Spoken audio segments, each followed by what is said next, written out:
I can do my live streams from like the way I'm doing it now, but I am trying to find someone to help me get into my laptop. Since I'm over here near Morgan, I should walk over there, but I can't right now because they got the bracelet on my leg. So they don't want me to go outside. They don't want me to fellowship with any one of you peoples. They don't want me, but see, they forgot. Hey, Meek! They forgot that it's a thing called social media.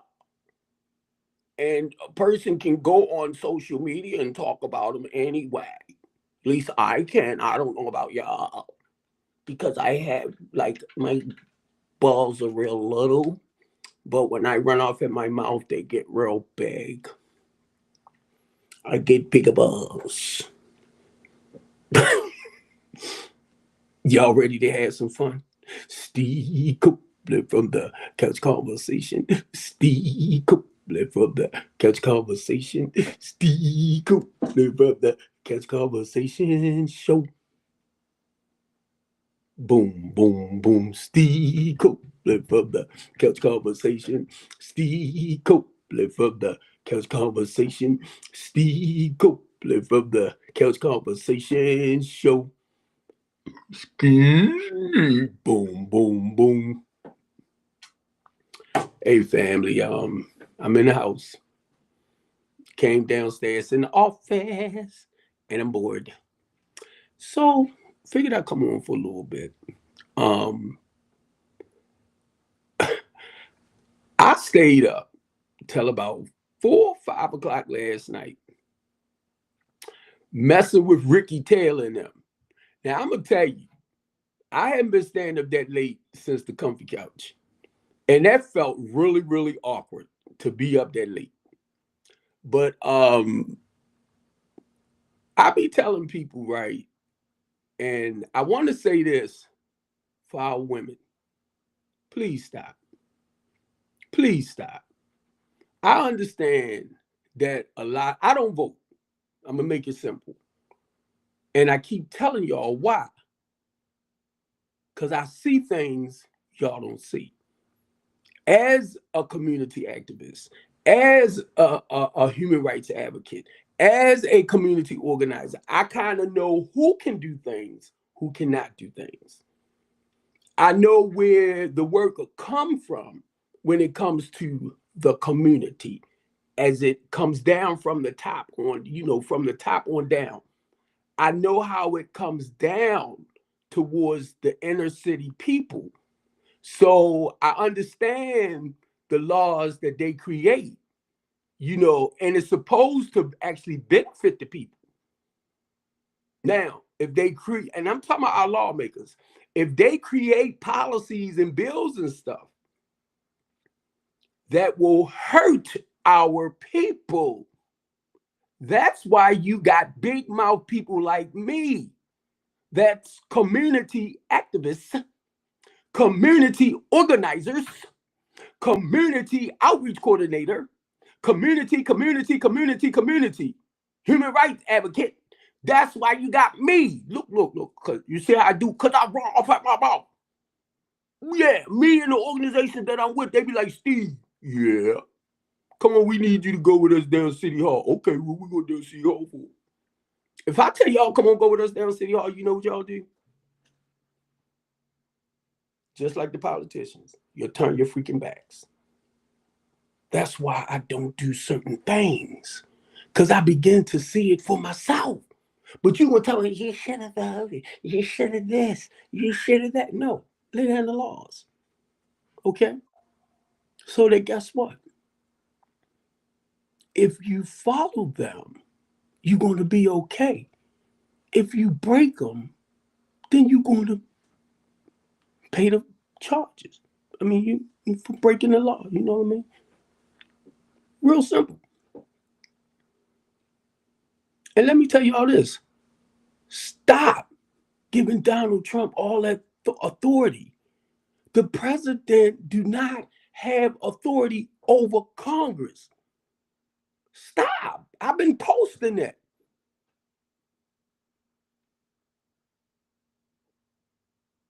Do y'all know? He has an administration, his administration, they normally writes, not just him, I'm just talking about politicians, period.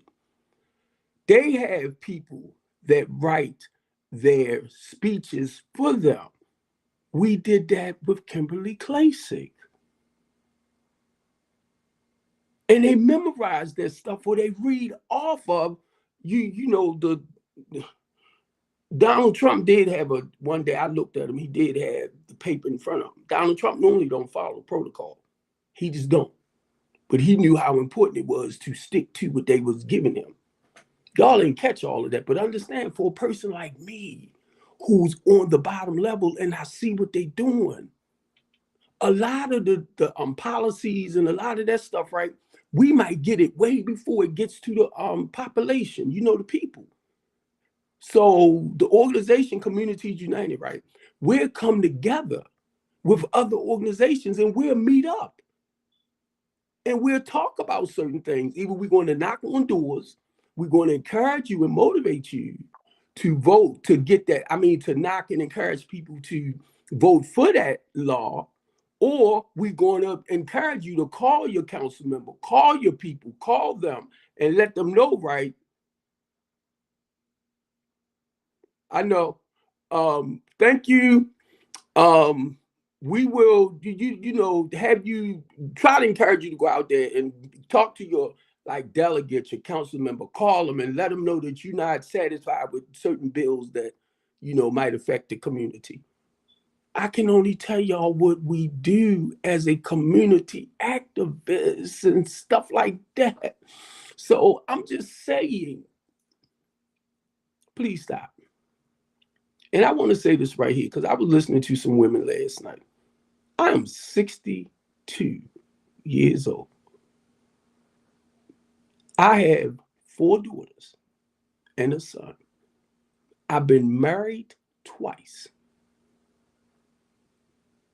I have grandkids where I could sit back at the family cookout, at the family gathering, and I can sit in my rocking chair at 62, and I can look over my generations.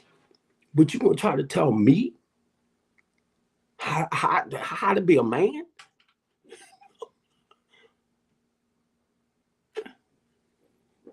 I'm gonna start telling you how to deal with them cramps. And I mean, these was some bold, strong, and that did. And I'm like, wait a minute, do you understand the words that's coming out of my mouth? Do you understand the words that coming out of my mouth? Because I sit here and I tell you everything I do. And then I try to tell you God called me to this. God called me to go out there, back into the world to help his people. But you're going to tell me what I'm supposed to do as a man. I said, what in the world is wrong with these people? See, you don't want to listen. You don't want. Yes, I hear everything you're saying. But I'm 62. If I ain't learned how to be a man by now, then I don't know.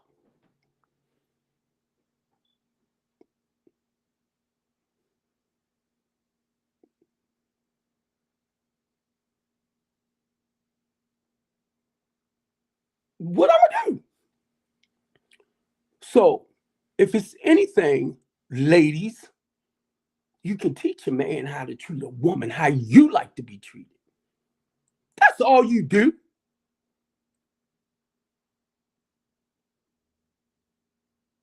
You teach that man how, like the things that you like, how you want to be treated. Because if I don't mess with you and I talk with somebody else, she gonna show me how to treat her. Because I might treat her the way I treat you, and then she be like, no, I don't like those things. And I sat there and I listened to them. It was like 3 of them. And every time a man tried to say something, they was in it. He don't listen. I said, y'all are attacking people. And they still ain't get it. And I'm like, you ain't got to worry about me asking to date you. You showed me right there why it's so important to stay single.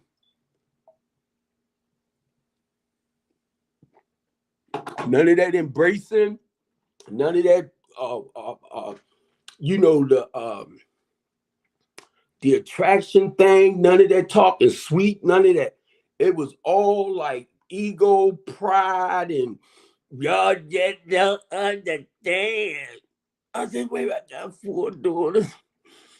Y'all just don't understand. I used to change their pampers and stuff like that. And then when they started on them, you know what I mean? And I had to get their stuff. And when they started bliggling here and there, who you think took them shopping other than their mama?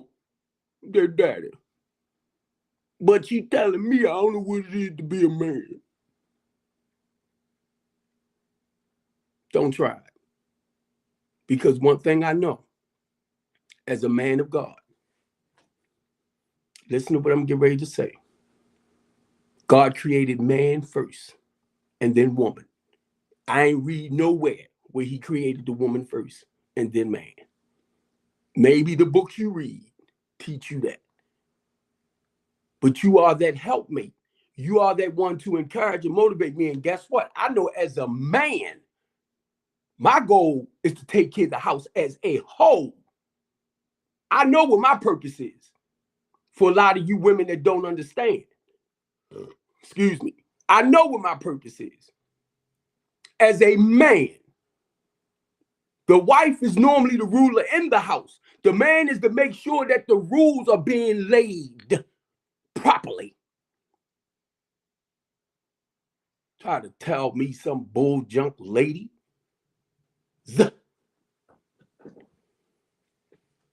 And you know what? I got lost. I'm like, what the freak? And just about every woman that came on wanted to tell a man how to be a man. I'm like, huh? Are you a man? Are you a man? You want us to start telling y'all how I feel to have monthly cramps and go through menopause? Stop. Tell me about you. Stop trying to put yourself in the place of a man.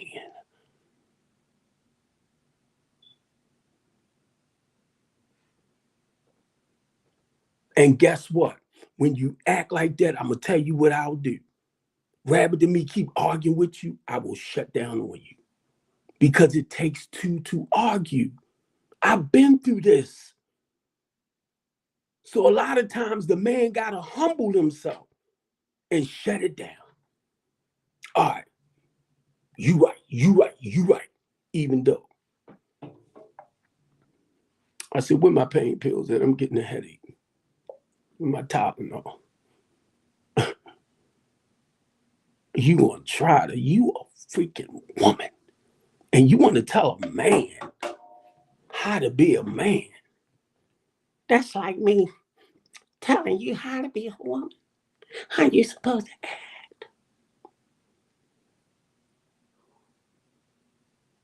How, now that you're having intercourse, you don't have to buy the pad no more. You buy them things to put up there.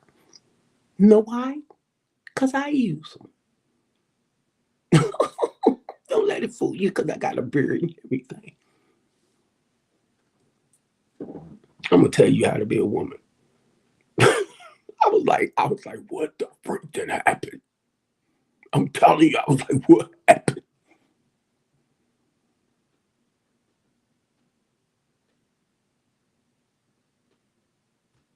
I was taught by my mother that men take care of their responsibilities.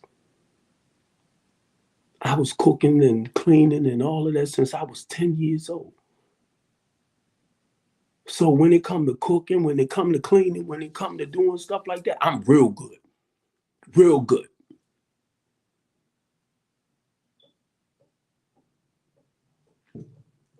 I don't have no problem cooking you breakfast, lunch, and dinner. I don't have no problem if I see outfits that I want to see you in, the underoos and all the panties and stuff, garments.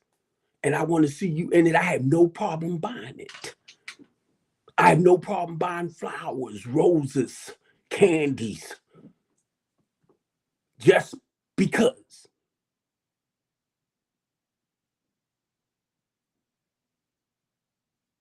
And I'm not trying to be smart. I've been married twice. So you learn.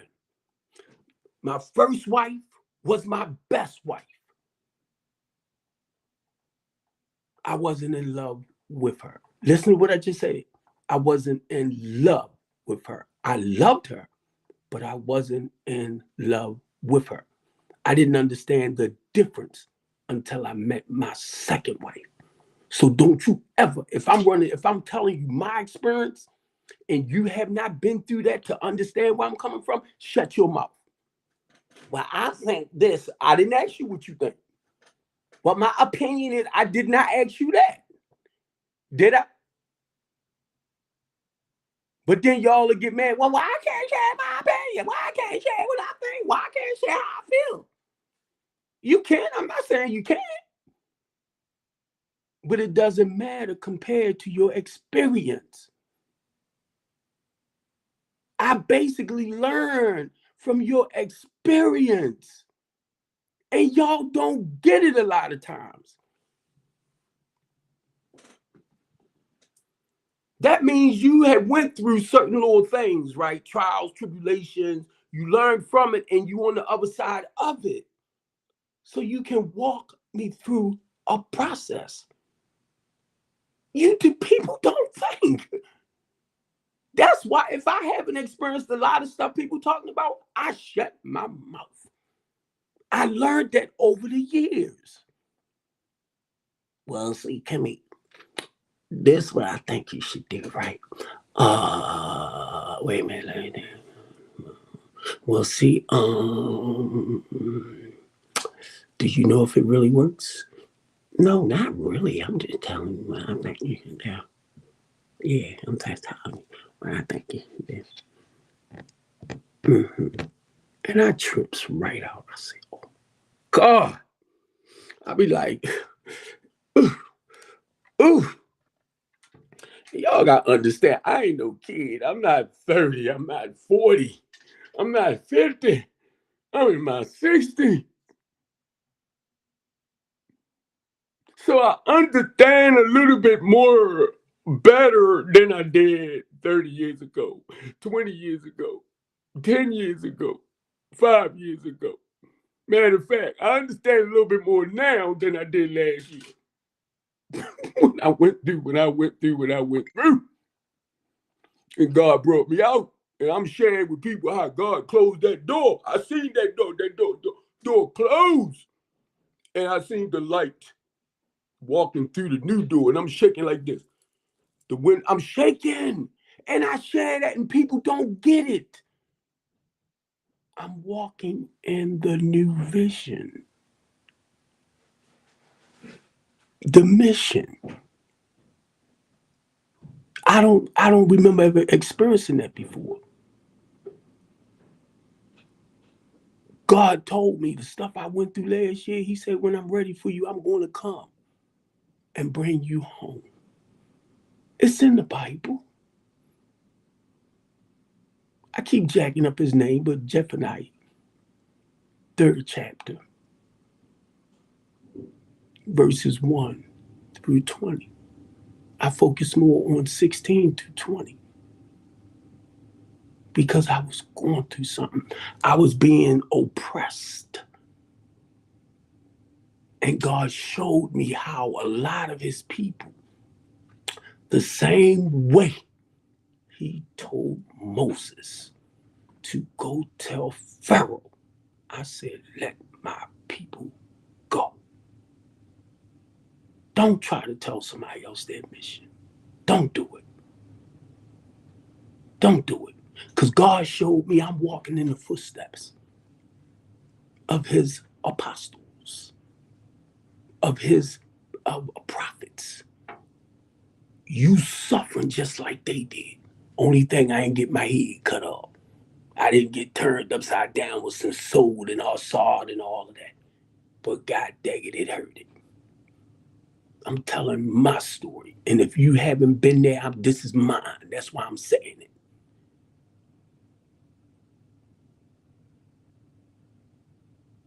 Not realizing, right? I'm fighting against evil. I'm fighting against the people that wants to keep God people enslaved and oppressed. That's why I do this. To encourage and motivate and empower and letting people know I share my struggles, which I share what I went through, because I don't know who else might be going through it, or you might go through it and be like, wow, I heard him say that a while back. But no, y'all be like, you shouldn't say that. You shouldn't say that. It ain't about me when I open up my mouth. It's not about me. And if that's something you wouldn't do, stop putting me in your shoes. I don't care to wear your shoes. They are your shoes. Just like I wouldn't do. I did give out shoes. I passed on some nice shoes that I had, but I'm just saying. Your story is your story. Stop telling people. And see, I'm starting to feel like, right, because I'm on TikTok, that one, when you talking, you can't be honest. Y'all make me think I need to come on there. Like, if I come on somebody's platform, I need to get up there and lie. I'd rather not come on there. Be truthful. If I can't share about the truth to help people, I don't want to come up.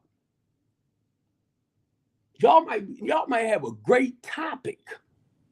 And some of the hosts, right, that might be community activists, might be speakers, circuit speakers and stuff like that. I can relate to people like that because of what I do.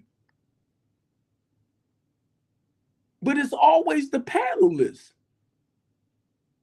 So I don't know where you at with what you do to make a difference in people's life. That's all I'm saying. Y'all talk more about the problems. And I'm like, please share a little about a solution. How we can slow certain things down, how we can prevent stuff. Well, bleep. Then they put me back. They pause my mic, mute my mic. Oh, you shut me up. And then go change the subject. Don't play with me like that. Don't do that. Because be honest, if I'm invited up, and I know you like the moderator, right? If I'm invited up, I'm not talking against nobody else and what they do. I can only talk about me. And see, when you make me feel like you don't want to hear it, then I won't keep talking. But then later you want to, can I ask Mr. Copeland, Mr. Steve a question? And I give you the answer, you act like you ain't even catch it. I will give you the answer, but I'm going to tell you what a lot of people looking for the answer to be. Yes and no. If you ask a question, I'm going to explain it. You ain't had to say all that. Oh, I told you I talk a lot. Well, I ain't really believe you. I speak out a lot. I talk a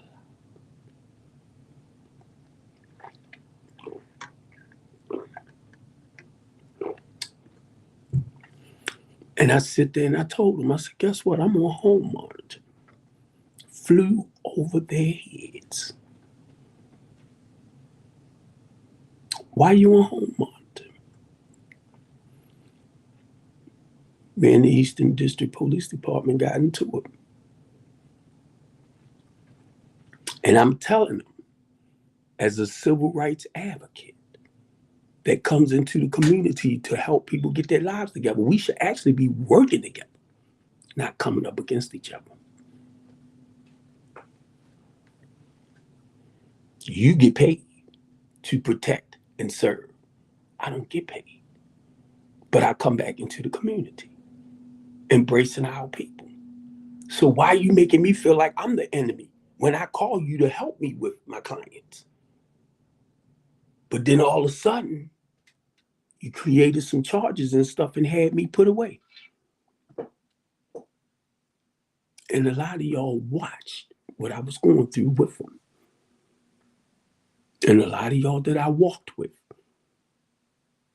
I delivered stuff to your nonprofits and stuff to get back to the community. Nobody came out. If I seen it, I wouldn't have left you standing by yourself. I wouldn't have did it. But guess what? I know a lot of y'all ain't me.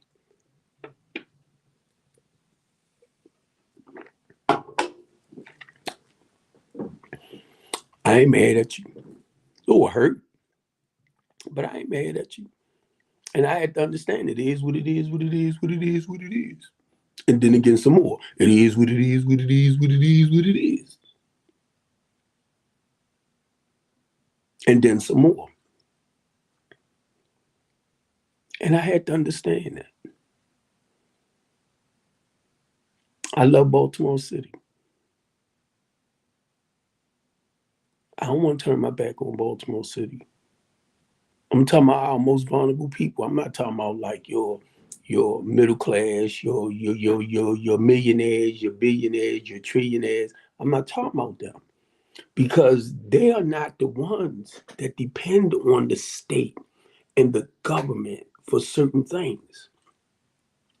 And I'm gonna share this too because I didn't get deep into what policies and stuff like that because I really don't care. And certain ones that matter to you, that's fine. Now, since I've been in the house for a while, I have not been able to like go and sit with them at Communities United to find out what's what politically wise. Or I became a part of the ACLU. So because I'm in the house and I can't travel, I can't go. They send me messages now, but I can't go and sit with them to find out what laws they're trying to put into place that we might need to go up and fight against. That's their way of shutting me down.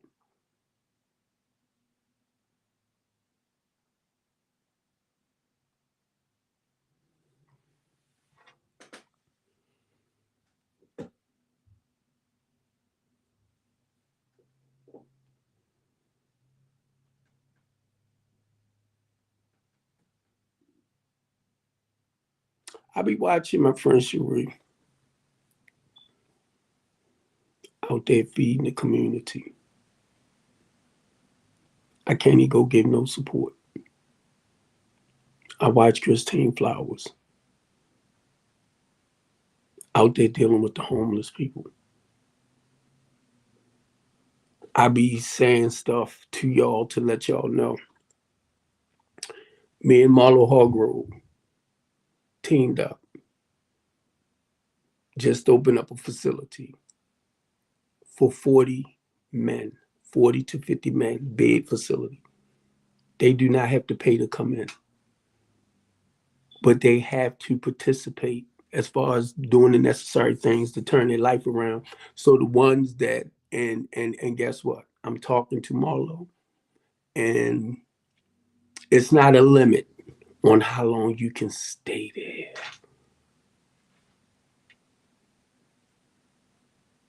The thing is following the directions. If you come in and you feel like you want to wreak havoc after a while, you're not going to stay in there too long. You might as well go. Because it's not to come in when we're trying to work with you to better your life, but you want to come in and still, keep that same old mindset. You deceiving yourself. And we understand, I'm telling you, I understand this part, and I have to watch it. As a person with 31 years clean, I know how it is to change that your old ways of thinking, people, places, and things. I know how important that is. So you won't go back to doing a lot of the stuff that you used to do, that you used to do. So I know how important it is.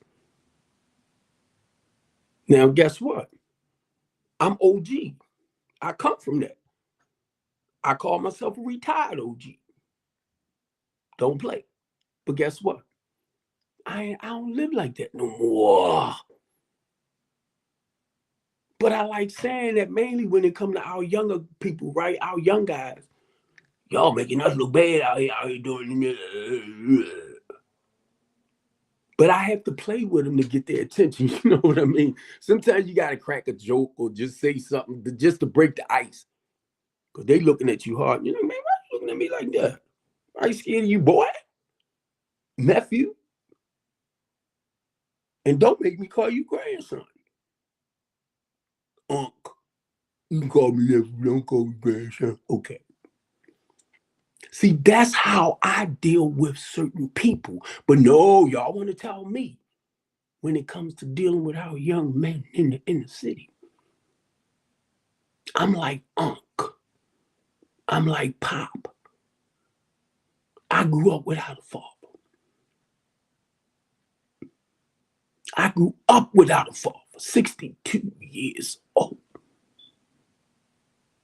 And a lot of them that I know that strive for that love and affection and attention from their father. And not just the males, the females too.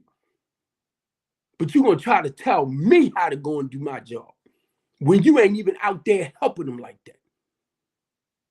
Well, see, this what I think you should do. This is how I think you should do it. You better get out my face. You better go sit down. Okay. I love you though, but sit down. Because I can only give them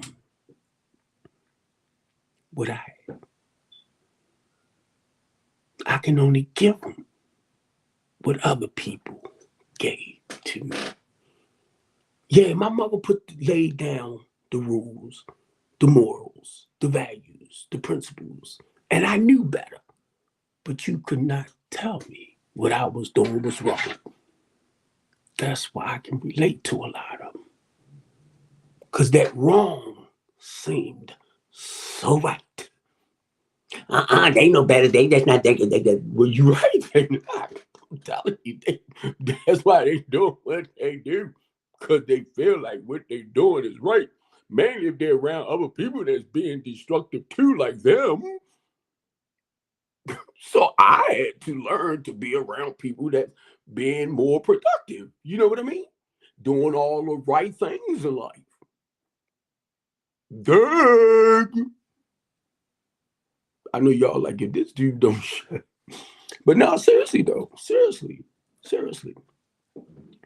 And I'm trying to tell these ladies last night, right?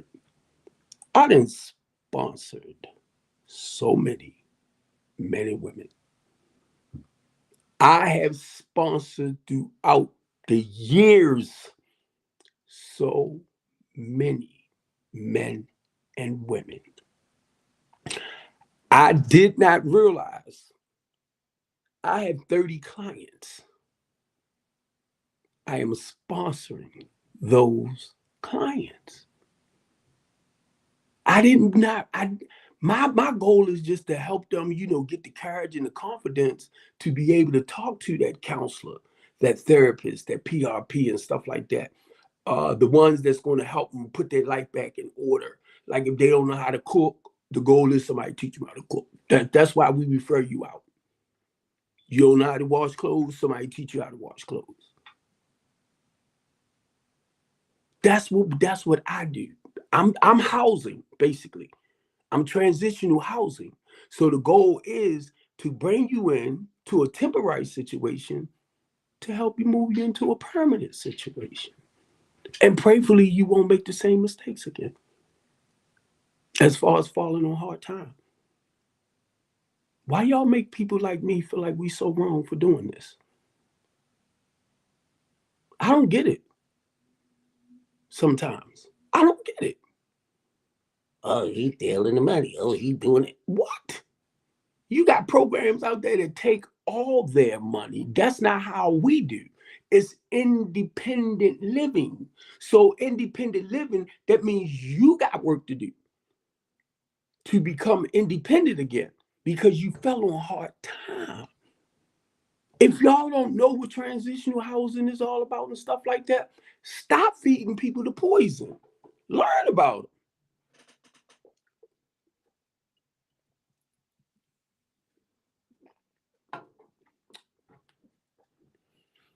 Now, when I said that, guess what? That took me to the politics.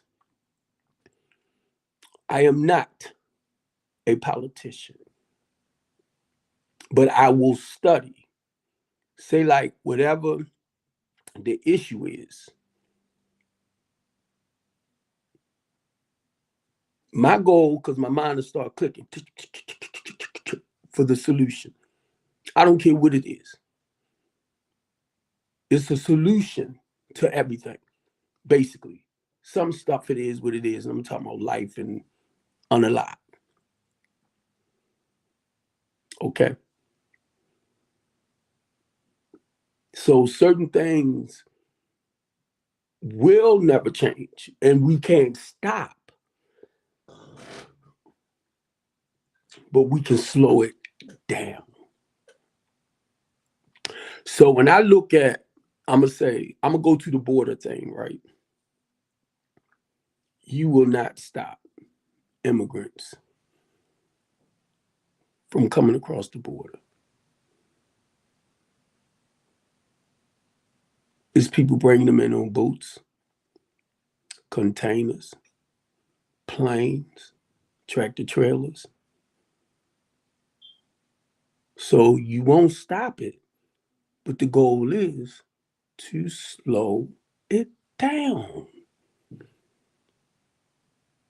You got non-organizations, right? I'm trying to think of like ACLU.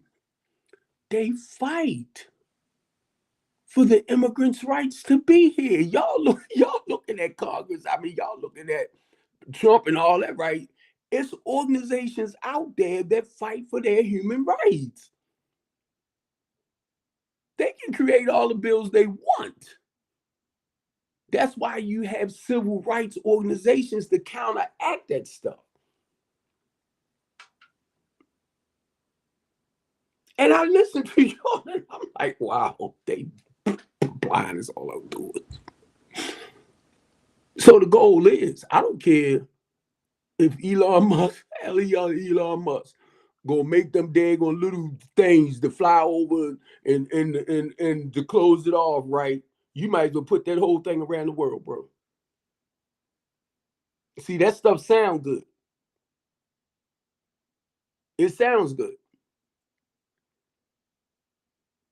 But the ones that the border control stop, some of them do become legal, legal. And some they gonna send back. Wake up.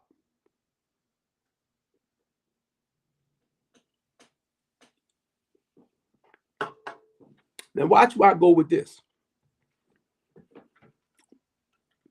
A woman got the right to do with her body whatever she wants. Christopher Anderson. And you're a man. So if you lay with a woman and you know that woman ain't ready to have a baby, strap it up. Strap it up. And not being smart, miss, if you know you're not ready to, carry one, have one, get it fixed. Or make sure he strap it up. So I'm looking at what's happening, right? And I understand. I got the right to do whatever I want with my body, blah, blah, blah. Yes, you do. But if you know they created something where if you conceive. They trying to fix it where you can't get rid of. Protect yourself. You can't get mad. And it's wrong. We know it's wrong. But if you got people that like supported that for the child, and guess what? BLK women, y'all ain't the only ones. It's other races they're talking about too, not just the BLK. See, y'all taking things like personal, like it's personal. It's personal. And I'm like, okay, understand it. And then y'all want to blame the men that y'all don't understand because y'all didn't fight for Kamala Harris. And the biggest thing is they're gonna put in whoever they want. I mean, they gonna put in who they want.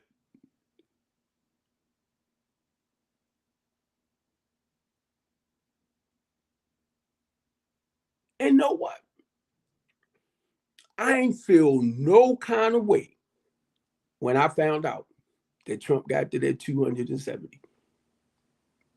I ain't feel no kind of way because I'm gonna tell you, I thought I was because it's not about him or her. It's about what we do because they passing down the laws and stuff, right? Are we going to live accordingly? And then what kills me, right? Because I was reading up the part about taxes. If you make a lot of money, you in a certain bracket, you pay more taxes. The heck you crying for? Want to invest in a nonprofit? Save you some tax money. You can take it on as one of your dependents. You ain't know that? Come and talk to me.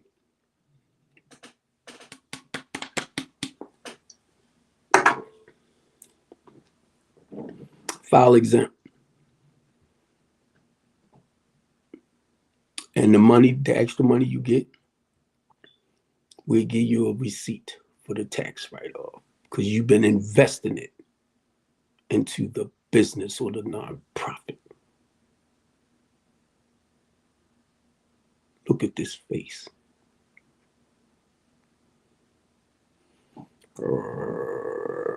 Let me stop. That's why people be like, we don't need them, we don't need no more, we don't need them. Let me stop. But you know, I've been looking at stuff like that. And I'm like, say like you making 300,000 a year. You know they're gonna eat your butt up. They're gonna eat you up compared to making like say 40. Because you in a different tax bracket. And then when you start making like over 100,000, it's like, you in a different tax. Ooh, we can take a little bit more from you. We can take a little bit more from you because the money's supposed to go back mainly into a lot of the government projects in the states. Where y'all think a lot of that money come from? If they not creating it, it goes back. But see, my thing is because I'm in the community, the inner city, I see where it's being neglected. Now they will take care of the surrounding parts and they will take care of the county parts. Y'all don't understand that. That's part because most of your council members that has a district in the inner city also have part of the county. So they're going to take more care of their conservative areas. That's where most of your voters at. So they got to make sure they're okay. But it's the inner city people that suffer the most. Y'all ain't know that? You ain't know?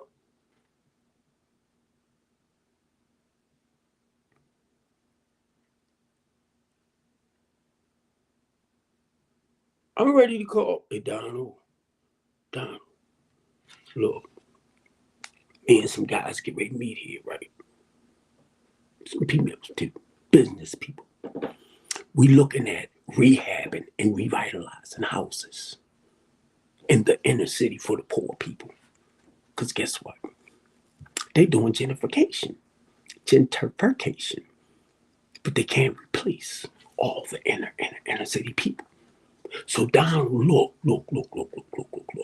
Can you talk to Elon Musk? I want to do 60 houses. That's going to be about 10 million. Can you tell him slide me 10 million over here? How much he want back? Matter of fact, he's a billionaire. So if he slide 10 million over here, that's a tax break.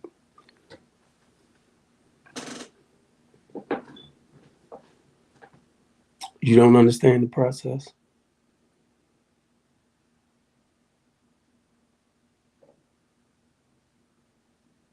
And then we might can name a park after him, name a recreation center after him, because he invested.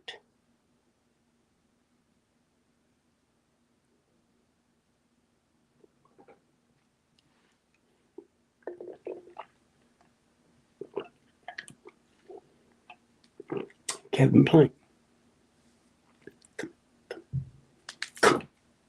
have a seat. Look, I need you to invest $1 million into this project. How much you want back, Kevin? Offer you $1 million. Invest.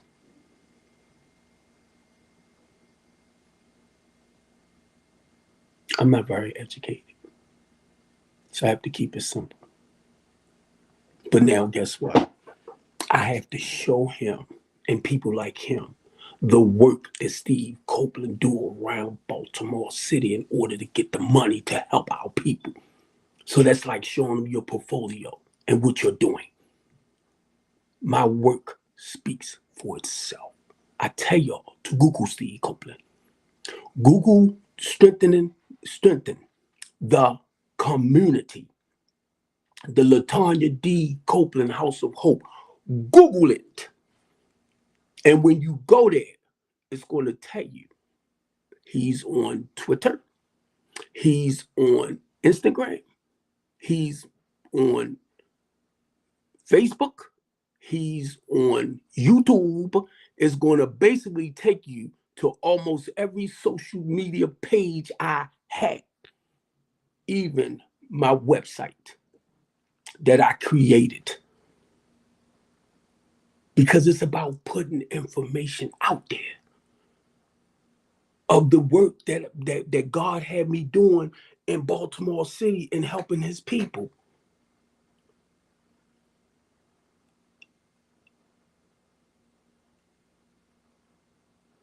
The Teen Talk Show. I'm sitting up here, right? I'm looking at the couch. I got to get my laptop straight because my laptop will cover the whole couch. I can get 2 more people beside me. Turn this around like that. Fix my back up pretty good because I wanted to look like I'm right at a studio. And then I'm trying to figure out how we're gonna do this with the teams. Because my thing is I want to do a round table with them. This is stuff God been laying on my spirit. So guess what? I share this with like-minded people, or if I know you work with the youth, good. Because I can come to you and talk to you and get some of them to come on to the show.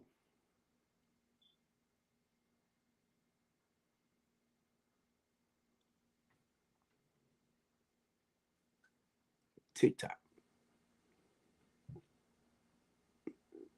My broadcast network.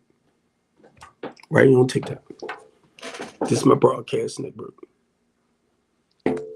I'm streaming right now over there to 6 other platforms, and I'm sitting in one spot. So I'm trying to embed this in here, but I don't know. I'm having second thoughts about TikTok. Cause I talk. Next thing I know, I'll be like, dang, they didn't flag me. I'm talking to my friend Steve. Steve say he on Steve say he got Restream and StreamYard. I'm like, ah!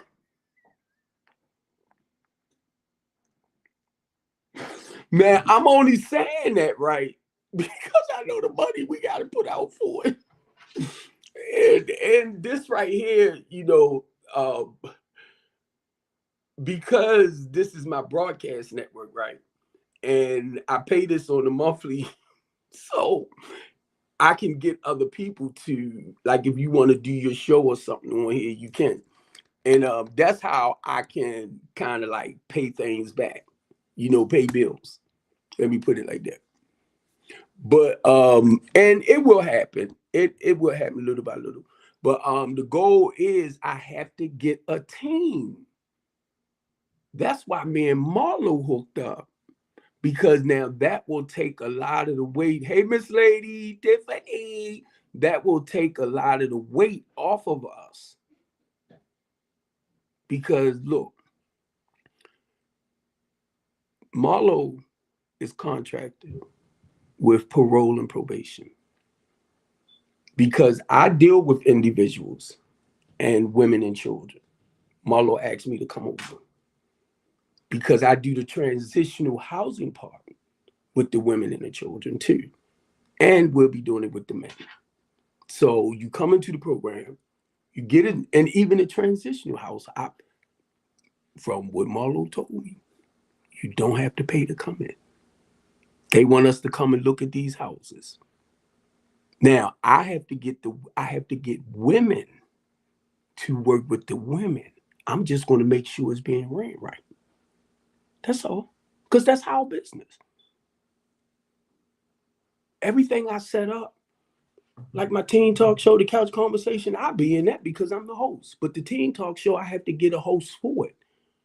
And basically, I know how I want them to address certain issues. Certain things we can't go too deep and too personal, where they at comfortable wise. I know we will have to get parents to sign, a permit for their rights. Because my goal is to work with them from 13 to 24. The multi-purpose center. The goal is to work with them from 13 to about 24. Because they're going to help. They're going to need somebody to help guide and direct them. I want a therapist to come in. Because it's a lot of children that need somebody to talk with them. It's a lot of children that's being hurt. So guess what? Somebody going to jail. When God woke me up that night to write my plans out,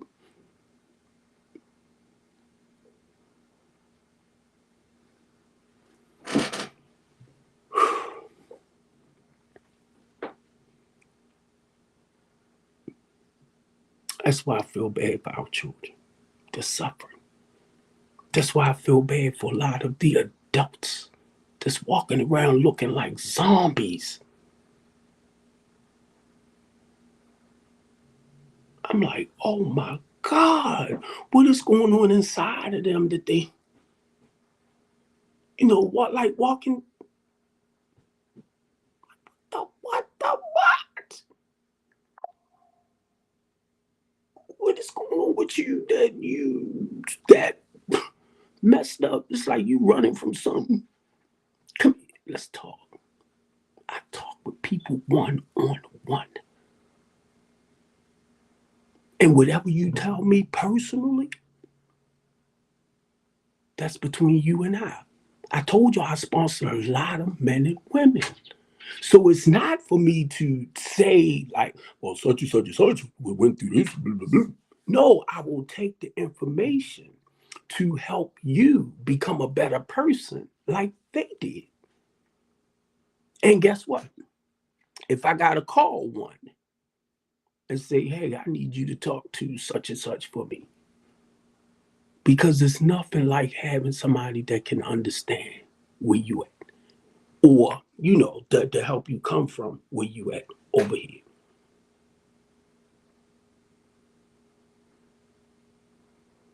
That's a gift God gave me.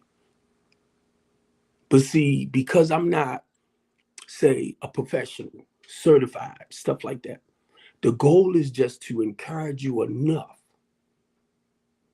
help you be honest with yourself. Because if you're talking with me, the goal is that's communication. That's the beginning. Then the goal is to help you, be honest with you. Start having faith back in you.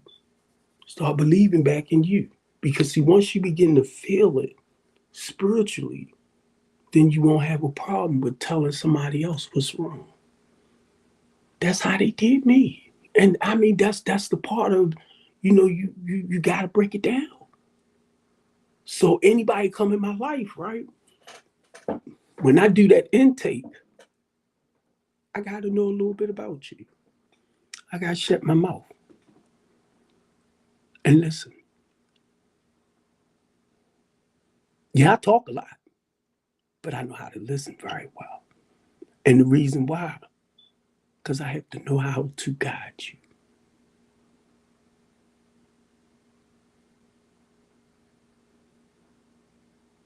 And if I'm always talking, I won't know how to guide you. So I have to shut up. And a lot of times when I shut up, I'm connecting to your spirit.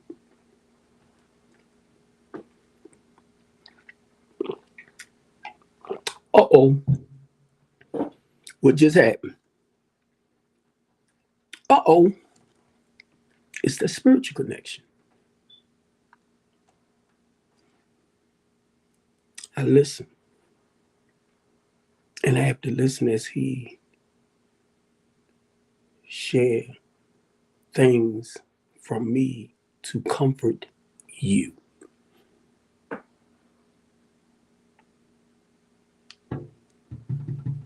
I'm good. I'm good. And the reason why I'm saying I'm good because other people help me. Other people help me get there. So I can only get back, y'all. I can only get back what they gave to me. Thank you, thank you, thank you. Y'all, I can only get back. And not only that, y'all, getting into the religious thing. Do you believe in God? Do you accept Him as your Lord and Savior? Going through all of that, trying to be perfect, all of that. I'm telling y'all, I believe. I went through all them 4 phases, and then look. And I tell people as I begin to grow, my journey began to move away from like religious doctrine to more like spirituality. Because look, listen, a lot of y'all can relate. And I said I was going to start talking about religion and spirituality, right? A lot of y'all can relate, right? Because when you study a religion, you live accordingly to that religious, their tradition and stuff. But then after a while, I wanted to know, on a personal note, I wanted to know about this guy named Jesus Christ. I was reading about Matthews. I was reading about Mark. I was reading about Luke. I was reading about John. What's up, Mary? I was thinking about you today too. I was just thinking about you. I'm like, don't forget to call Mary. I was thinking about you. Mary, you kind of threw me off, but I got you. Um, ah, that's what happens when you get old. Start getting old. Now, I read about Matthews, Mark, Luke, John, Paul, Titus, Timothy, Jude, James, Peter. Am I naming them? You want me to go to Old Testament? Because I read about their stories. I understand how God used them, encouraged them, and motivated them, empowered them. And all of a sudden, I'm like, He do the same things with me. That's why I can tell you my Old Testament. But that's not like what they went through. That's my old. Now here go the new. That's my old. Here come the new. my old life, now the new life. I ain't that rotten, no good person like I used to be. But God dang it, he ain't that far away. I just don't, I try to let this side show up. The little pretty side, that handsome side. Guess what? You hear how I'm talking to y'all? And it's the same way with my daughters. You're beautiful. You're gorgeous. You're sexy. And the reason why I was saying that, because I wanted them to feel it and hear. A lot of women will get mad. Well, I know my husband's supposed to tell me this, tell me that. I used to tell my wife that. She ain't believe it. So I had to start encouraging and motivating my daughters, because I don't want my daughters to turn around and every time somebody come up, girl, you sexy, you fine, here, you can have it. No. So I had to do the opposite, because their father, I'm talking about that guy over there, was a no good, rotten. But I had to show them something different so that they wouldn't fall for animals like me. You get me? So I had to do something different, and I started seeing it, building up them when they was younger, letting them know everybody don't go to that private place. That's a special place. Women, that feels like I don't know what it is as a man. And I used to have to tell my babies before they came on their period. Every man or boy don't deserve, basically boy, don't deserve to go to that special place. And not only saying it, I had to say stuff to them that would make them feel good about themselves, worthy. But you want to try to tell me as a father? I was only just, the love, the kindness, the gentleness, because I was just pouring into them what I felt over here, even though, I was wrestling with this, but I had to straighten up here. And then it had to get to the point, okay, you need to bring that over here, Steve. So when I talk about it, I can tell you the steps that I took to come up out of it. Like, you shouldn't have did this, you shouldn't have did. Oh, that was over 10 years ago. Well, you shouldn't have did it then. Uh-huh. I'm 62 now. I was like in my probably 50. Well, you need to go back and straighten that out.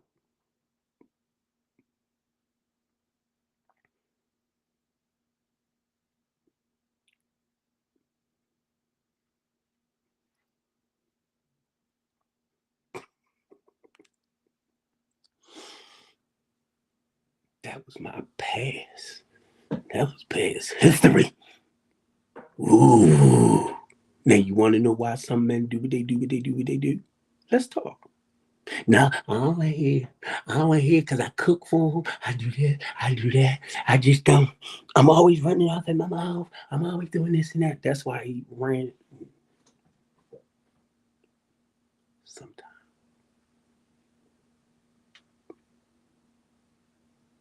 Lady asked me last night. I said, I never had a female. I've been married twice.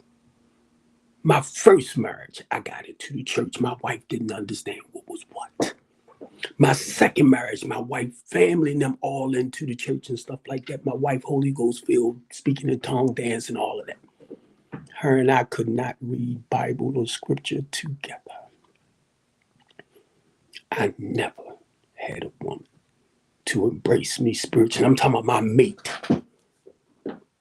So a lady asked me last night, what was I looking for? I said, I speak a lot. I fight a lot. So a lot of times, mentally, emotionally, and physically, and spiritually, I become drained. So I need to be built back up.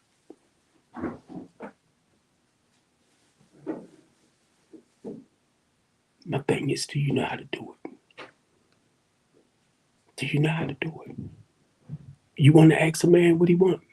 I mean, what you know about him? Do you know how to do it? Do you know how to embrace me when I'm feeling drained? When I'm feeling like I can't go on?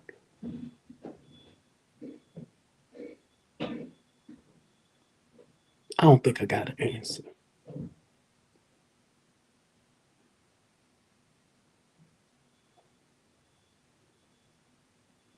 But everybody was steady talking about that.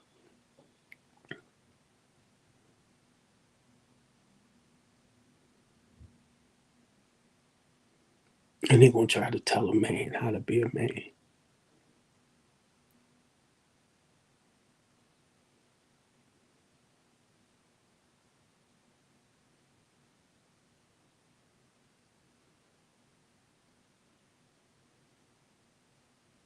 Get your pride. Get your ego out the way, women. Get your pride. Get your ego out the way. I will shut you down quick. And I don't mean, being smart. I will shut down. Because if you keep talking, and if you coming at me with your talk, rather than embracing me, I'm going to shut you down. Because I feel like you're attacking me. And I'll shut down on you. Just to,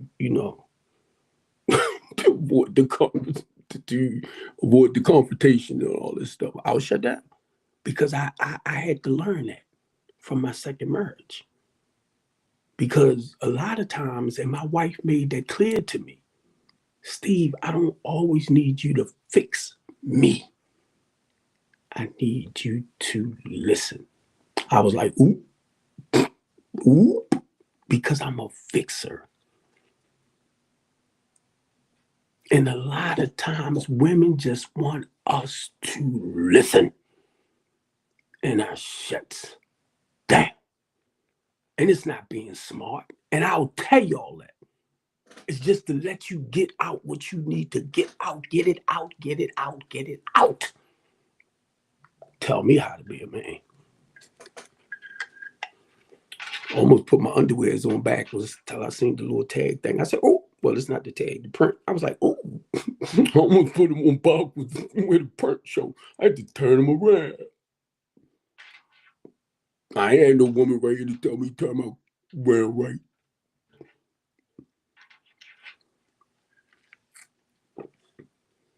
Made me some coffee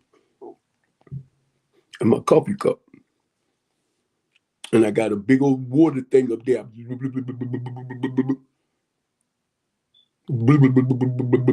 See the shine on my head? There ain't no oil. There ain't no grease. Thus the Spirit of the Lord is here. The Spirit of the Lord is here. Boogity boogity boogity boogity boob doo doo doo doo doo doo doo doo doo doo doo doo doo. Spirit of the Lord is here. Oh, the presence of the Lord is here. The presence of the Lord is here. You can feel him in the atmosphere, glowing all over here.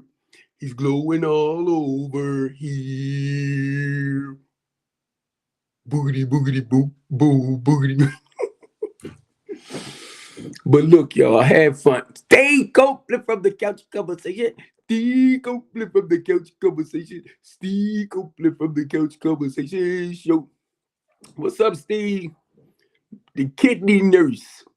But sir, y'all.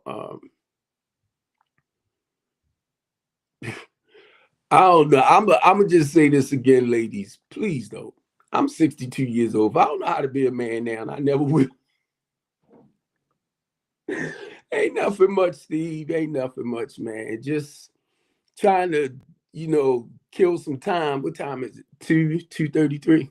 Trying to kill time, man. I can't go out. I got the box on. I got the box. I got got the box on. I got the box on. I'm on the home monitor. I got the box on. I got the box on. I can't go nowhere. So I had to come downstairs in the office, right? Because I can't go nowhere. I'm gonna call Julian. Yeah. They look, I came off. I came off last Monday. I don't know what this prosecutor did, but she called ASAP and laid them out. The judge was the one told me to go get it off and then go over to parole and probation. That's what Steve, bro, this woman, and you know, the police officer and the detective charged me with 17 fake charges and police report. She sat up there when I had did the alpha plea. She read off the stuff. And I'm like, oh my God, because number one, it didn't implement me on nothing.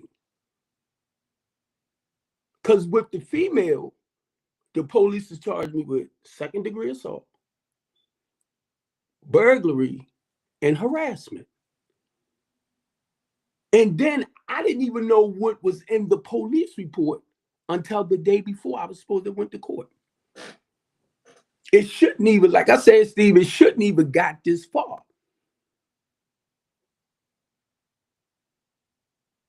Now, I was letting it go. I was trying to put it behind me. I said, I'm gonna leave it alone.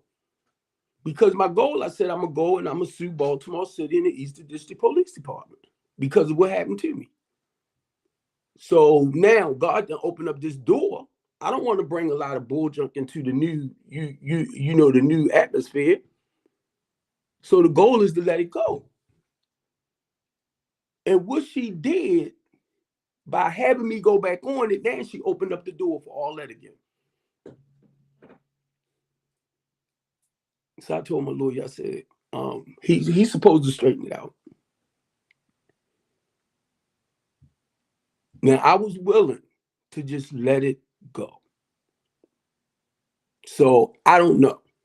Maybe that's God's way of saying you're not letting it go. I don't know. I don't know. Well, actually, it's supposed to. I've been on it now for almost since March of last year. So it's like it's been almost 2 years for nothing. I'm telling you, for nothing.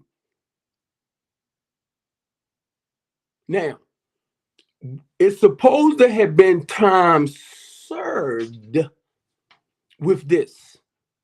So she messed around, right? This is what we agreed to last Monday. On the paperwork, rather than it saying it's supposed to have been 8 years, 6 something, 2, all suspended. But it's not like that on the paperwork, so she threw the 2 back on me. And that's not how it's supposed to be. So my lawyer said that when I had to go to parole and probation, he said the way he's going to do it, he's going to get me in front of these judges where I can share my story now about Steve Copeland and strengthening the community and stuff like that, who I am and what I do and blah, blah, blah, blah, blah, so that we can let it go. But she turned around. Now, this is the prosecutor. She going to call ASAP and lay them out. I don't know how she got through. Because normally I have to call and leave a message. I'm like, they know each other. I might look dumb. Don't let the glasses fool you, because I feel like real intelligent with the glasses on. And the sad part about it, Steve, because I am a community activist, because I understand a little bit, not a lot, about the rights, our civil rights, our equal rights, our constitutional rights. So what I did, I called Julian at Fox 45 News. I said, I need you.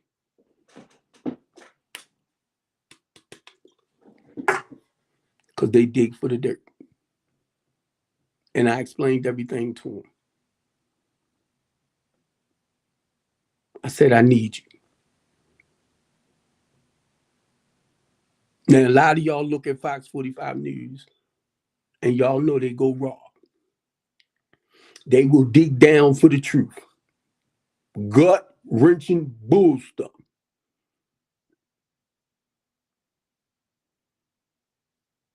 What?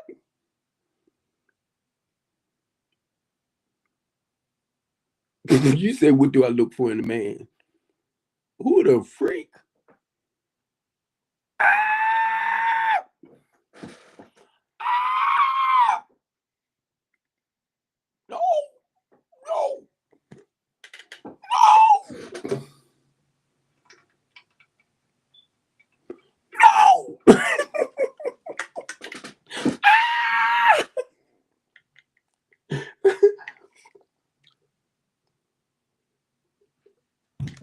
Look, be honest with you. I'm gonna tell you like my mama told me.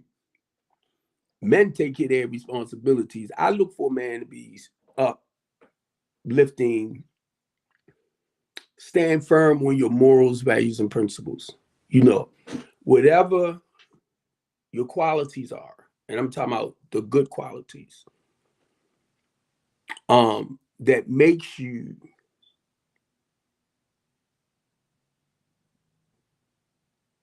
who is that? What happened last night between us?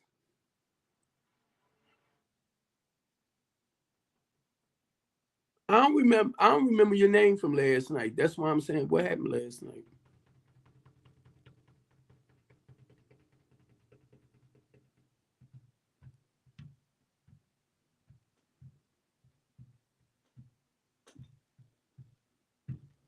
And Devin, that better not be you, because every time somebody come on here and start saying something crazy, it makes me think it's Devin.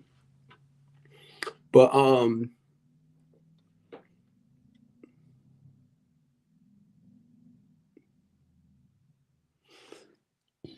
if you don't know what it is to be a man, if you don't know, and my mama told me that a man takes care of his responsibilities.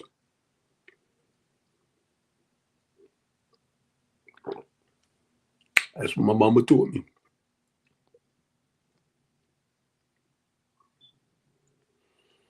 Mm.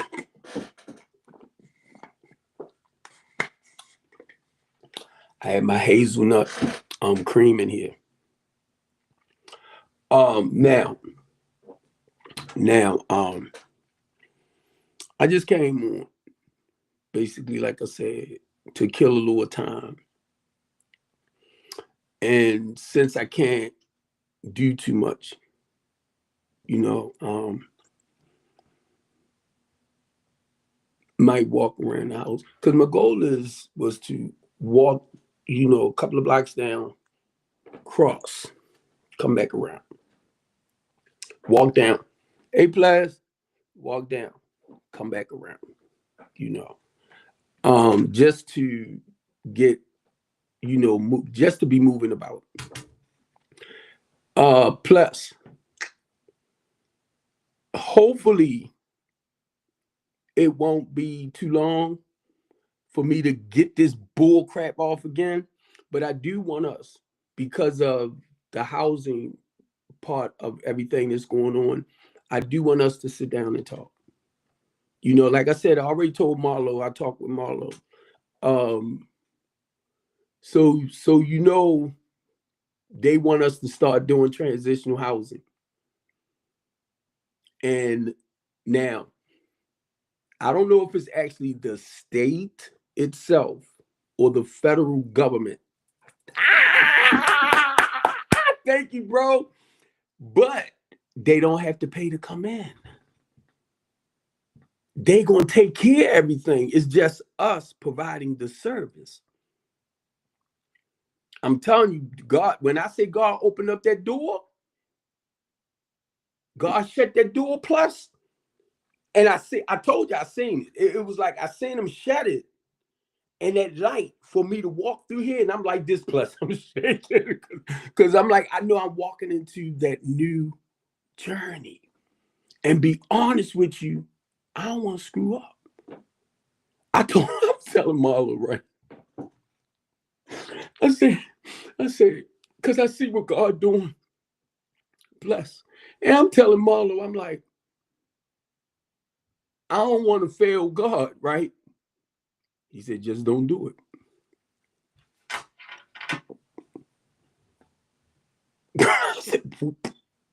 But yeah, yeah, it's just taking the time. I would love for you and your wife to come over to 908 and take a tour. Down in the basement is where all of our they offices down there. And then there's a kitchen in there, like a culinary kitchen. And it's so much great stuff we can do there. It is so much we was talking about.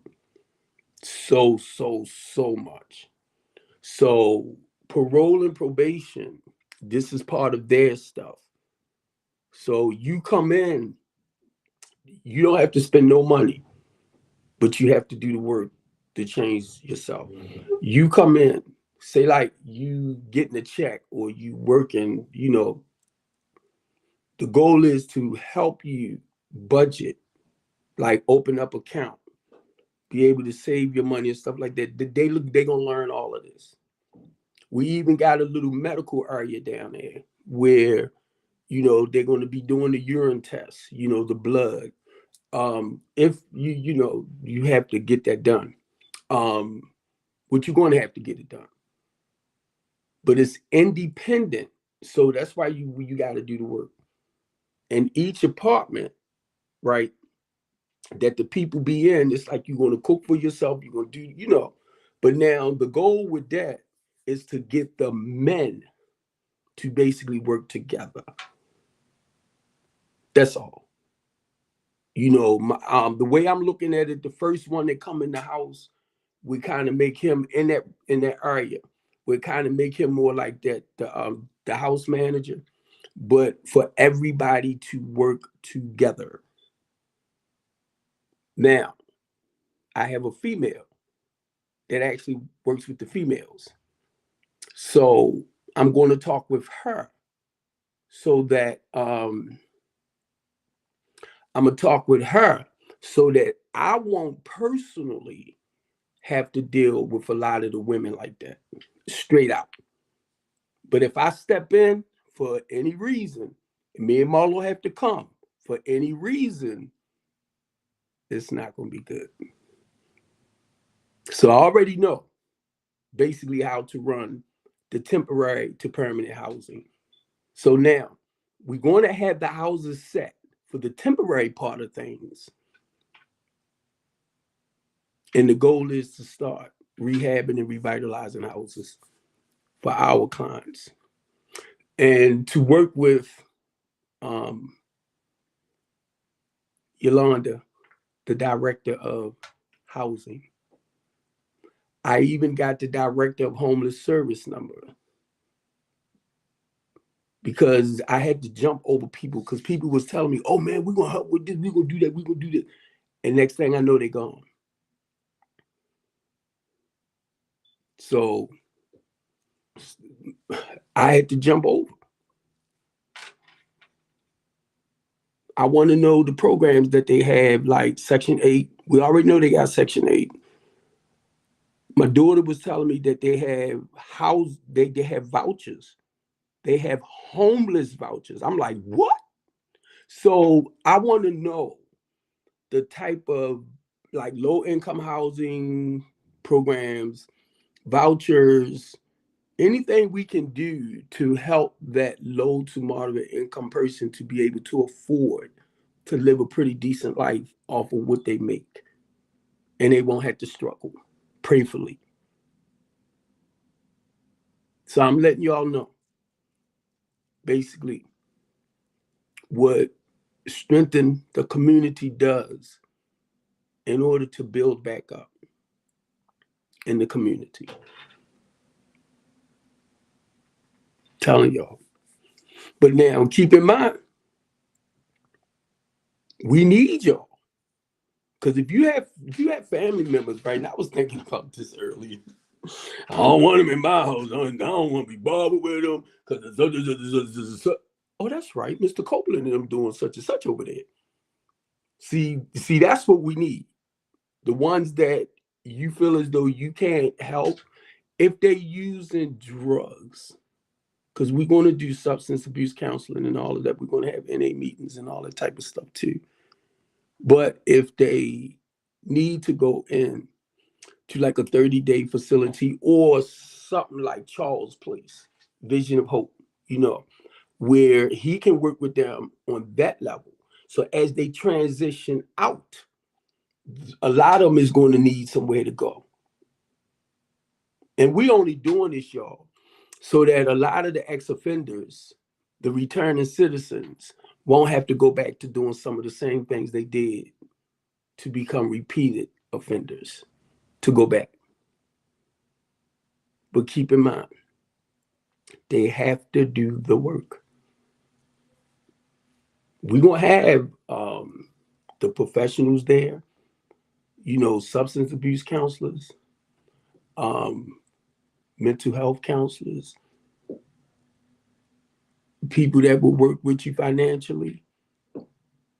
Plus Jones has a construction company. They have a workforce development program. So that's what I love about it, because basically they will teach some of the people that want to get into, heavy duty equipment, being a heavy duty equipment operator. Say like you want to get into mechanics.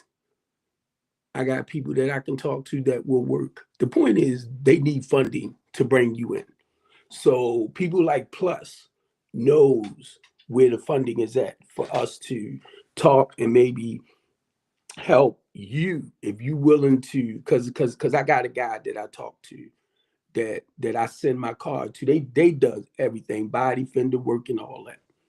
So I asked him, would he be willing to work with like our young people, to help them, so those are the things I do, y'all. I will reach out to certain companies. If you have a felony, I will reach out to certain companies and ask them would they hire you, or why, or what felonies that they might not hire you on, something like that, right? And I'll ask them that. So that way we can get some of these companies to actually work with people with, I was getting to say severe criminal background. I don't know why my stuff disappeared. I don't see nobody. Did it shut it down for whatever reason? I don't see nobody. I don't see nobody. But it might have just zipped off the screen because I don't see nobody's. Oh, it's telling me I've been live for 90 minutes. Okay, thanks, Kofi, because I seen you come up, and it's a lot. Even with the ex-offenders, y'all, we can't. And stop telling people or making people think that just because they are, have a severe or heavy criminal background, that they can't do certain things. And I'm going to tell y'all this, because Trump, that's what I'm saying, because Trump, 34 felonies. Y'all know we can use that now.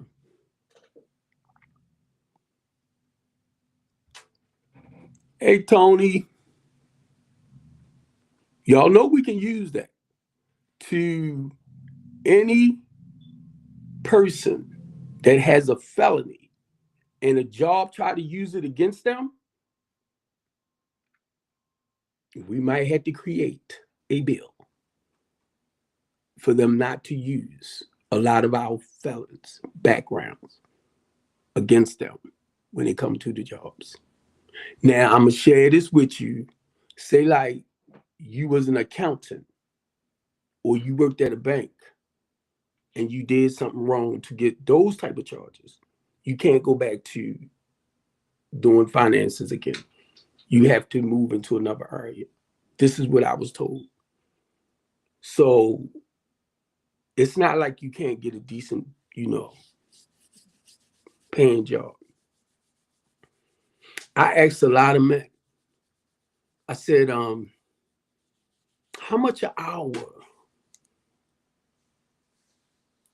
you could make to make you feel comfortable like that man? You know what I mean? And a lot of them I talked to said 15. I'm like, because that ain't no money. There ain't no money. But I understand it might be to where they're at. So the goal is you come into our housing program, right? And if we get your job and you work in between that right there, the goal, forgive me for, I don't want to talk down, but I'm going to ask you this, because this is stuff I was asked when I was younger, Tony. What would you like to be when you grow up? I don't care if you're 60 years old, but you're trying to get your life together. I'm going to ask, what would you like to be when you grow up? And say, like you might say, I ain't going to say no police now, come on. But your vision is like to be a mechanic, to do HVAC. The goal is to get you into it. You know what I mean? Because it's to fulfill that purpose, that dream. That's how I had to talk with people, mainly our younger people. What you want to do when you grow up? Somebody might say they want to be a truck driver. And I know you don't have a real bad criminal background, or you don't have a criminal background. I can send you to FedEx. You 21 years old. Kofi. They probably start out making about 50 now. How much they make, Kofi, starting out like somebody young, if you still right there with FedEx? So that's why I talk with people to find out where they at. And then I'll ask them about their criminal background. And the good part about FedEx, when I was there, they trained you. My son get ready to start with UPS. Now my son, see,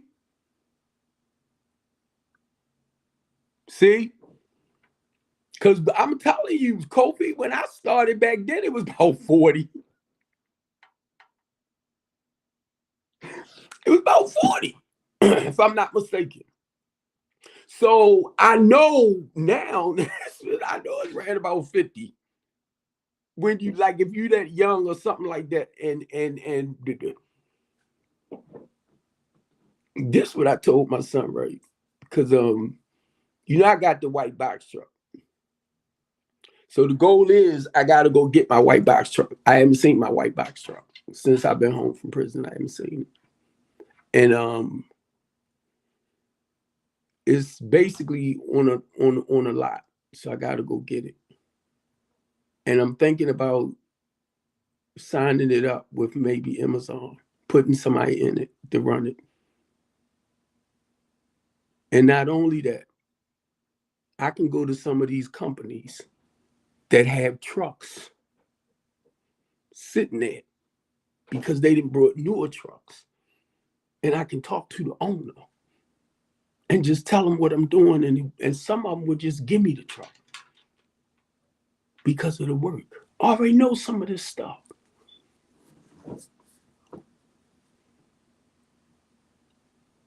And the reason why I got kind of emotional, because there are people out there with businesses, with warehouses full of stuff that they upgraded like certain things on. Like I can go to certain companies that does like hardwood flooring. You know, I'm trying to think of the names of some, and they might have in the back stuff just they've been trying to get rid of. Take what you want. Like, okay, hey, because I'll go tell them who I am, what I do, and I give back to Baltimore City. I got a place. They give me pillowcases, sheets. Y'all seen it. Y'all seen it. But you know, when COVID hit, it slowed a lot of stuff down. I got another place I can go to that builds conveyor belts. I don't like telling people that, right? Because they are building these machines to replace people. I can go to them. Because what they do, they get products to test for the companies that they're making the conveyor belts for and stuff like that. So I was going in there. They was giving it to their employees. But then it got to the point they allowed me to come in and get stuff where they can just do it right off. And I was getting frozen food. I was getting everything to give back. God darn. And Kofi, when I talk about stuff like that, I'm like, God dang, Steve, you done a lot. Furniture too. I got a place I can go and get brand new box springs and mattresses. You know, when they set up them houses, you know, for people to come and like when they get ready to build a bunch of houses, so they stage the houses. So they can't sell the box springs and mattress off. So I got a company I can go to that they will let me come in and get like queen size, king size, queen size, twin. The twins was really kind of hard to get because a lot of their employees was taking the twins, you know, because they needed them. But I had no problem in getting like the queens, the kings, and the fours. And if you look on my page and look on, you'll see in the back of the truck, right? A lot of those mattresses, nobody actually slept on because they in the houses that they've been staging. And then they got to the point, I think they established they got another warehouse so they can put it up so they can use it for later. But now, mind you, that's all I gotta do is make phone calls. That's all I gotta do. Hey, this is Steve Copeland, blah, blah, blah, blah, blah, blah, blah, blah. And if I can't get like, say like Kofi, if I can't get 4 or 5 pallets, I just see, can I get 2? It's just the point of being able to get something to give back. And if you say like you want to have, it's too late now, but say like if you wanted to do a Christmas thing, but you told me about 4 months ago, I'll start reaching out to get the product for you. But if you wait till like a month or two, no. Because they already have a lot of stuff prepared to give away to other people. But if you kind of tell me ahead of time when I know you the type of person that loves to give back to the community, you have to give me time to actually, like if you know 6 months ahead of time that you want to put on an event. Now I have people that will call me, bro, I want you to come down and we're gonna do the homeless thing down under the bridge and the blah blah blah blah. Some people I couldn't go because I was on the box. Do y'all know how that feel when I'm so used to getting up going and then I can't? I feel like I'm trapped.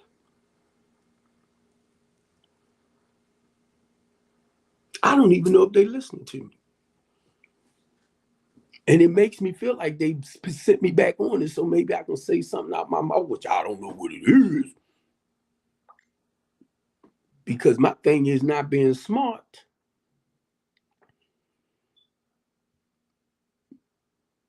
The work I do is not to hurt anybody.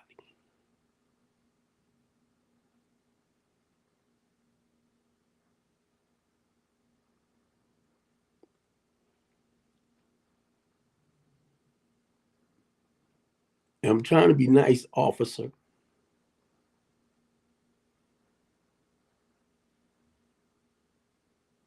Somebody, I don't know who it really is, wanted me off the streets. And I'm going to ask my lawyer because I said I was going to ask him.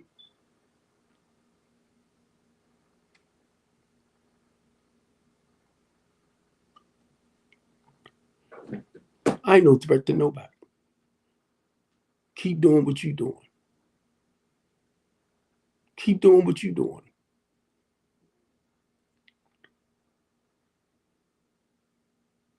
If what you're doing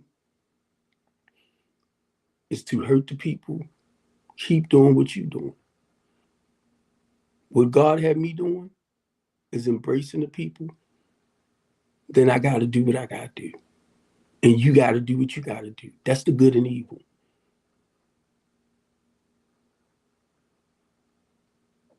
Come on. I come from that. And one thing I know too, Kofi, one day, God gonna call me home.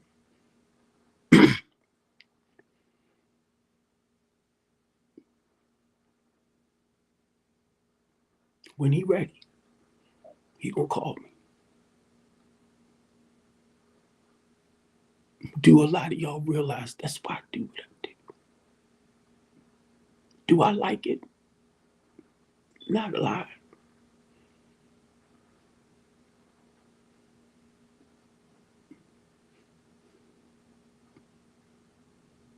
Sometimes I get scared. I'm no different than y'all. Sometimes I get scared because I speak out. But I told Marlo, I said, you know what? I said, I want my actions to speak louder than my words. And I'm talking about the things that we do to help our people. I want my actions. Watch what we do. Watch. Watch. I feel sorry for our people. When I see the way our young kids out there behaving, man, I just want to get my belt. Bop, bop, bop, bop. That's what I be thinking. Old school. I said, I got to watch it saying it on here, right? Because they be like, he's an abuser. No. Look, I was going to say, spare the rod, spoil the child, right? No, when I first heard that, I'm over the prison. And when I heard our little 11, 10, 11-year-olds was out there boosting and doing this and that with cars, I'm like, oh my God. I said, somebody grown got them doing that. I said, somebody grown had them doing that. But then I'm like, how they learn how to drive that young? Now, mind you, I'm not thinking. Playing games. What? What? How they, what? I'm like, how? How? Somebody said because they be playing the games and stuff and all that type of stuff, right? I'm like, oh my God. I'm sitting over there. I'm sitting over MTC, and I'm like, where my belt? I'm whoop their little butts and stuff like that, right? You know, it's just that father in me, that disciplinary. Oh, beat their butt, beat the bump, they bump, the boot. I was really disappointed. I was like, oh my God. And then I'm looking at our 13 and 14-year-olds jumping on older people. Like, what the what?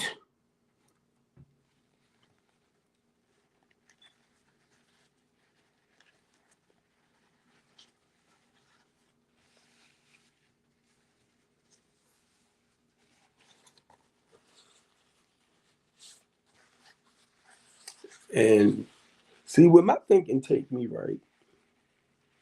When you don't have like something positive for them to do, they're going to find stuff to do.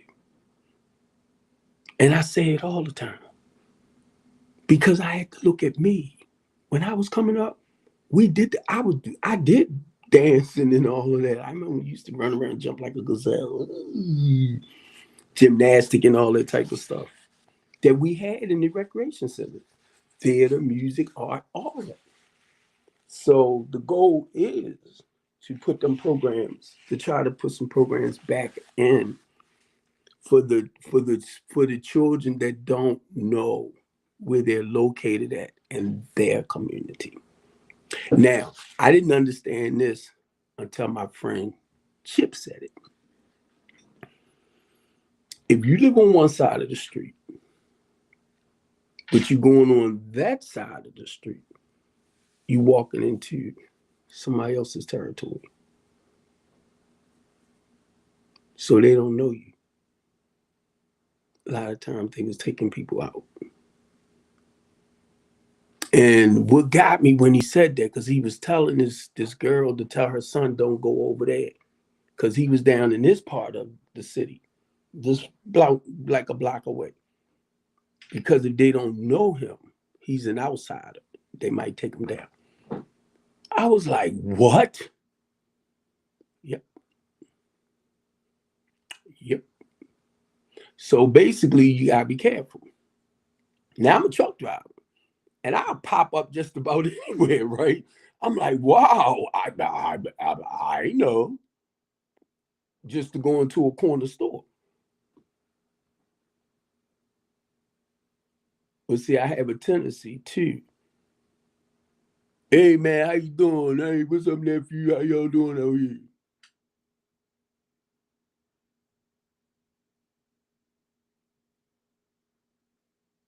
Now, listen to what I'm saying because you can learn how to approach certain things.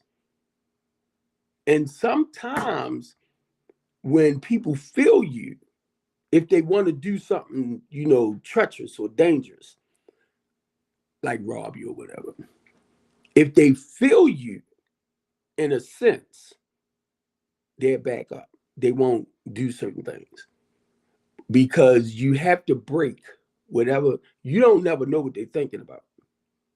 But sometimes when they come, what's up, nephew? How you been? Little stuff like that, right? It'll kind of take it away.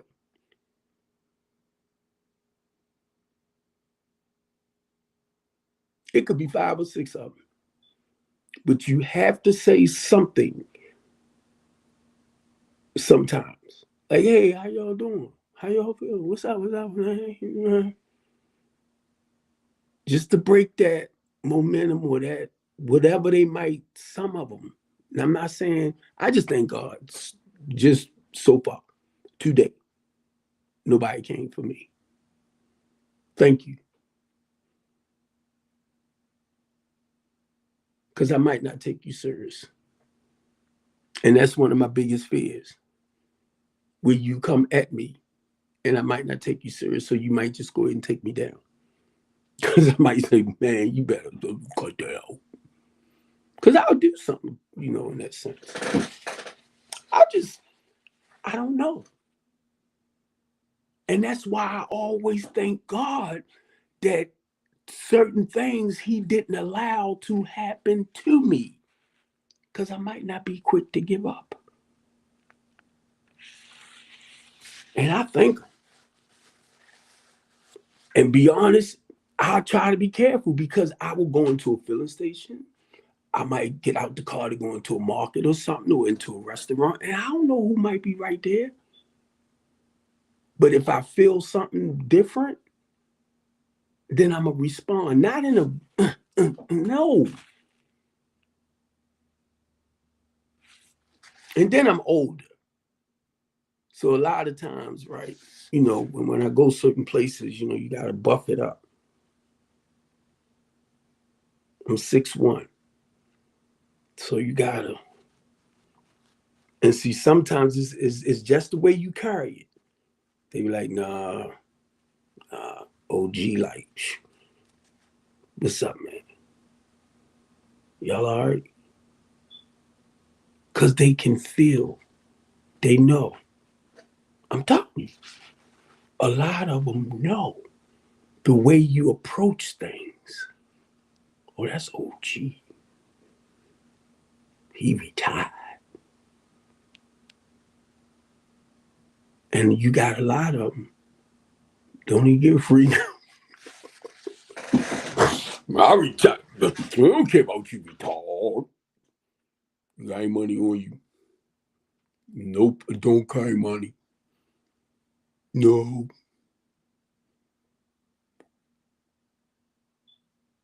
One problem, you're going to still be broke.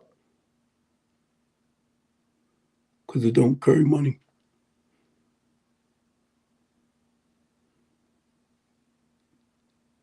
That's why I thank God. I ain't lying. I thank God that certain things he protects me from. I do. And I know a lot of people who actually was doing a lot of work in the inner city, and they stopped because they was putting their life on the line, and to them it wasn't worth it no more.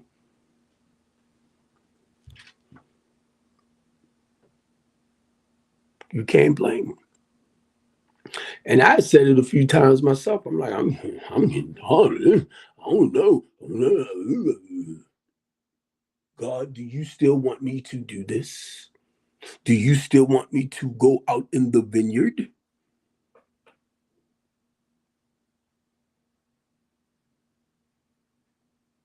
Parole, probation, ex-offenders, not just ex-offenders, men, period, who struggling to survive.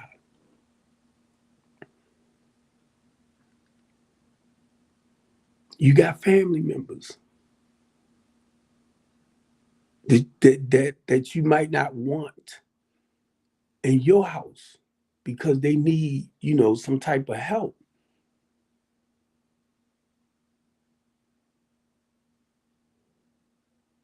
Steve Copeland from the Couch Conversation.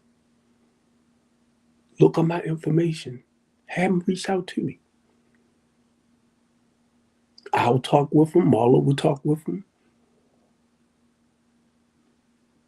Bring them into. If they seem like a great candidate for what we have to offer, bring them in.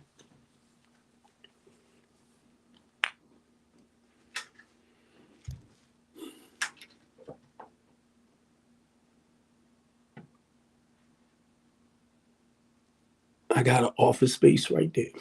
So I come through the door, boom. I got an office space right here. So if I want to have my business meetings here, I can have them right here. If we need space at a table or something like that, take them right to the dining room.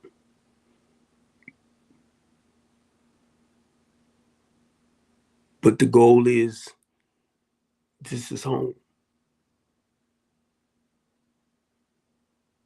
Now, I got to look at it like this. When I'm down here at this office, it's like work.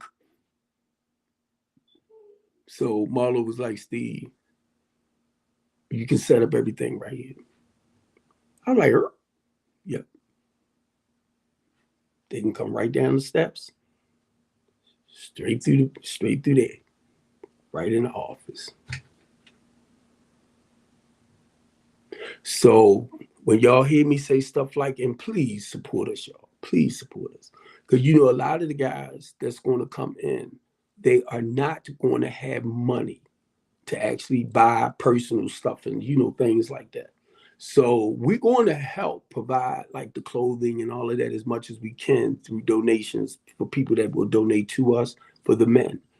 Now, we have an area downstairs, and we probably, it ain't no probably, I'm just saying, hook it up like a little thrift shop with like suits, clothes, stuff like that for the men. You know what I mean? And when I say men, understand, a lot of men get mistreated. They seem like they're not valued. And that's not to take nothing away from the woman. My mom did a great job with me. So, reason why I'm saying it, because a lot of men might not feel appreciated. And if you don't teach that man, and I'm talking to the woman, you can only help that man better understand how you like things as a woman, or what you expect from him towards you as a woman. But you don't push it. You slowly implement. Because if you rush stuff, buy, and that's vice versa. Don't get it wrong. That's vice versa. Buy, and I'm telling you this. I love my second wife. I just don't love my second wife. I'm still in love with my second wife. But it became unhealthy. And I had to walk away. That was the most painful thing. Because I had to walk away from my kids too. So I felt like I had abandoned my kids like my father abandoned me. But I had to walk away from my health, my safety. Because I was in here mentally, emotionally. I was being abused. I was called names and, stuff like that. And I tried to cope with it. I tried to deal with it. And it just, I was in it for like 15 years. And I'm like, boom, I refuse. But if she called me and said, Steve, can you do this? Can you do that? Pew. But it's just that we couldn't get along when we was in the house. That's all. So now, when I share that, keep in mind, if you can do the work, because that's what it is. It's the work that it takes to continue, making that marriage be safe, successful. I'm sorry. I wasn't willing to do the work no more. I was tired. And I went to my pastor and I said, it's over with. I just got tired. I'm like this.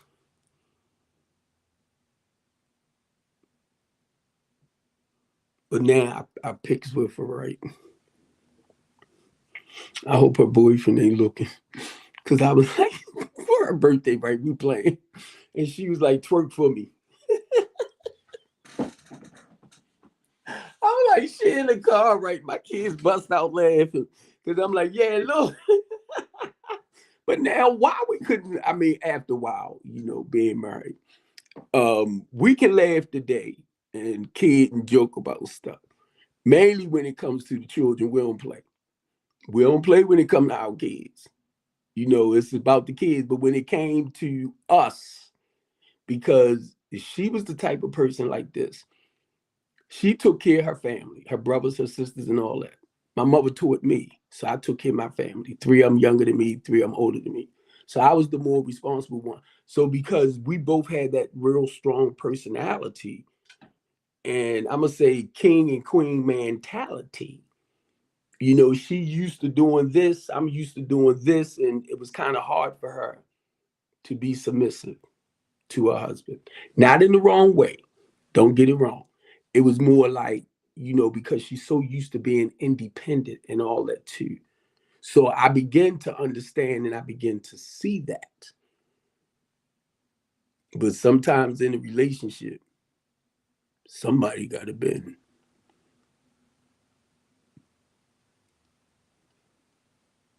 Right. Thanks, Steve. Somebody got to bend. And you know who always bend? I had to shut up because it takes two to continue. But it was times where things begin to happen. And I would say, go sit your butt down, blah, blah, blah. And she would sit down. But it was times when things would happen. I said, go sit your butt down, blah, blah, blah. And she wouldn't sit down. I'd be like, oh, shoot.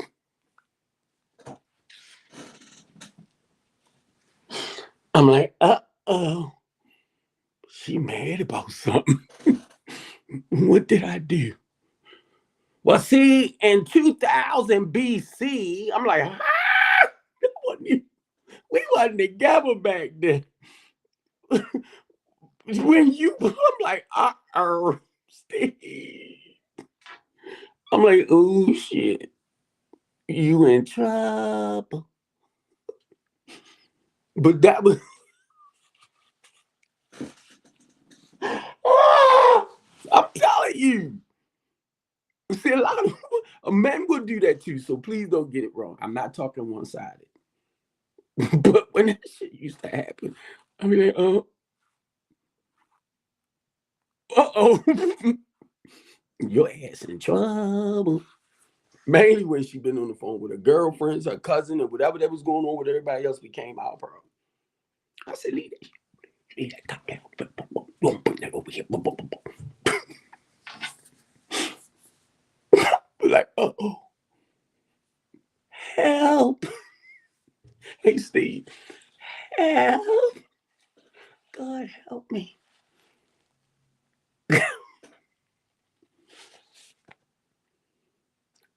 Woo! God set me free. I yelled out like I did 31 years ago. God, please help me. My 21st year being clean, I ended up in prison. They slid the papers under the doors. I said, I ain't picking it up because I ain't do nothing wrong. Blah, blah, blah, blah, blah, blah, blah, blah, blah. The spirit hit me and said, didn't you ask me to help you?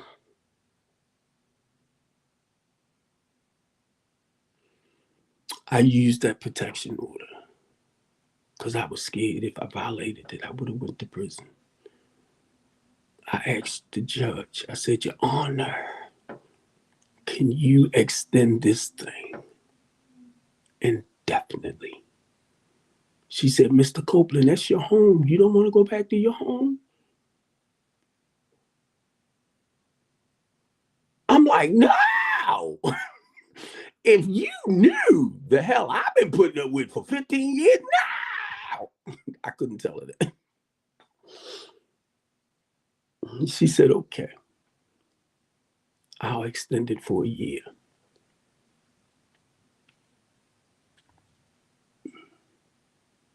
Saved my life.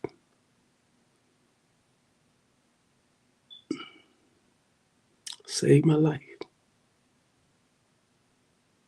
Because I was at a point mentally, emotionally, spiritually bankrupt. Saved my life.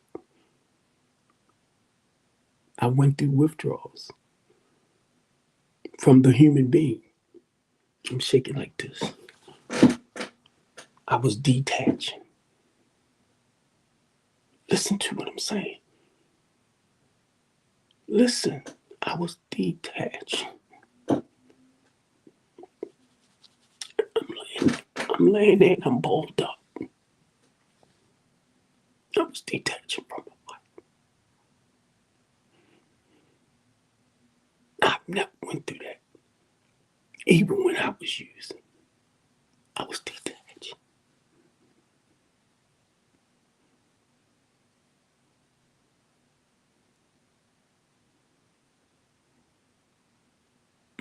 Somebody need to hear that. Somebody need to hear.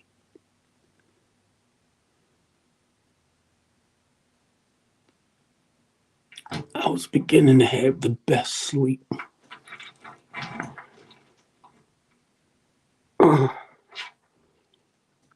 I ever had in my life. I was on my brother's couch, and I had the best sleep I ever had in my life.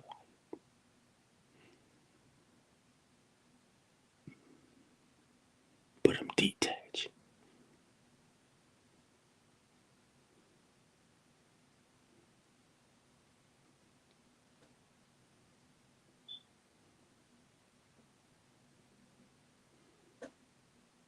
And you know what? A lot of people used to call me who was in abusive relationships and stuff, and I would talk to them and help them walk up out of it. I know how hard it is to leave something when you really care and love for that person. That's why I don't tell people just go, because I know it's a process. Oh, you need to go. You need to. It's a process. And if you never really experienced it, right, it's a process.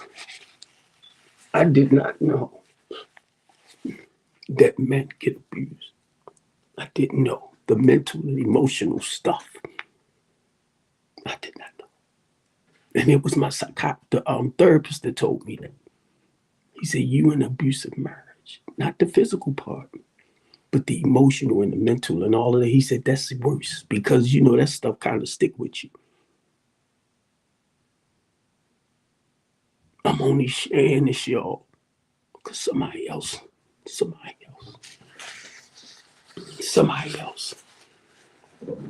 And it's okay. It's okay. It takes a lot of courage to dig deep down inside of yourself. When you get to that point, enough is enough is enough. You better than that. You deserve better than that. And a lot of times, Steve, when I talk with people in certain situations, you gotta walk them. You gotta walk them. They might turn around and leave and come back. It's okay. They get a little bit more of that pain, they might turn around and leave again. And come back because little by little by little by little, they're coming out.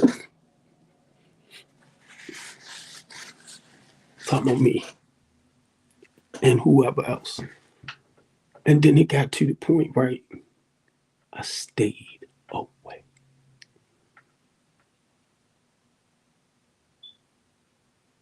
Eventually. But I understand the strength in here, mainly when you really love and care for that person and you just want the person back that you met in the beginning, that beautiful person, you know, attitude, personality wise. But you met the complete person.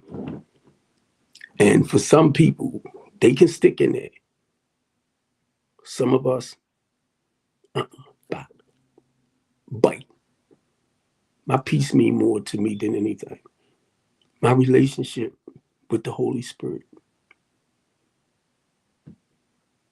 Okay, my relationship with God. I didn't understand. Somebody told me, they said, because at the time I wasn't connected like that. And they said, God will fill that void. God will fill that emptiness, like by that father not being there. And I'm feeling some abandonment issues, but I didn't understand it right. I couldn't comprehend it for a while. And then guess what?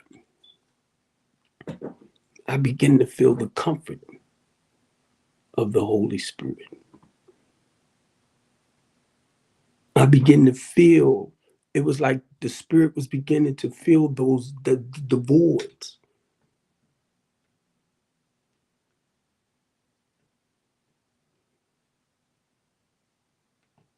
And I'm going to tell you, you might not experience none of that. So you might can go into, say, like the Bible and say, oh, that's fake, oh, that's phony, oh, that's this, oh, that's that, oh, that. But I was gaining knowledge of the Creator. I was gaining knowledge. Through trials and tribulations, it was like I was introduced to Christ in the flesh.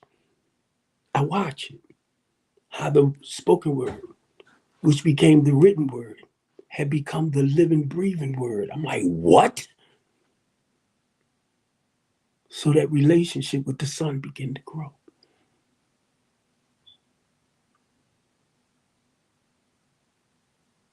This is my personal experience I'm sharing with y'all. The Father, the Son, the Comforter. I gotta go, Steve. I gotta go. But I'm gonna leave one behind that's gonna comfort you, gonna watch over you, gonna protect you. I ain't understand this at first.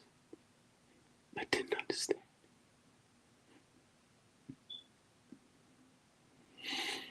So from time to time when I go through stuff, God,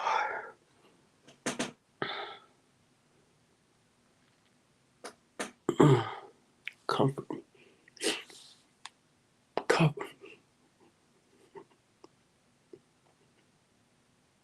me. I ain't understand it at first. The Father, the Son, the Holy Spirit. You can say whatever you want. The Trinity might not be written, but it's explained in the Bible. So you can say what you want, but some of us express it personally for ourselves.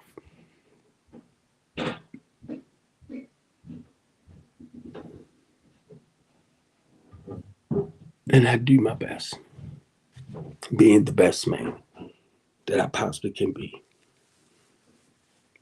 for him. And if you the type, right, that call him a she, and if that's how you see things, that's how you see it. No way in the world I'm gonna sit back and tell you no, because guess what? I heard Carolyn Showell say this, right, and it blew me away.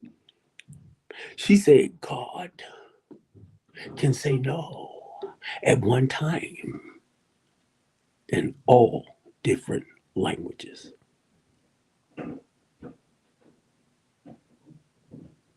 I said, get him out the box, Steve. Stop putting God in the box. She said, God can say no at one time in all different languages. He doesn't speak English. He speaks Japanese. He speaks Korean. He speaks all. I was like, oh my God, because sometimes we just put him in that religious box. Get him out the box, Steve.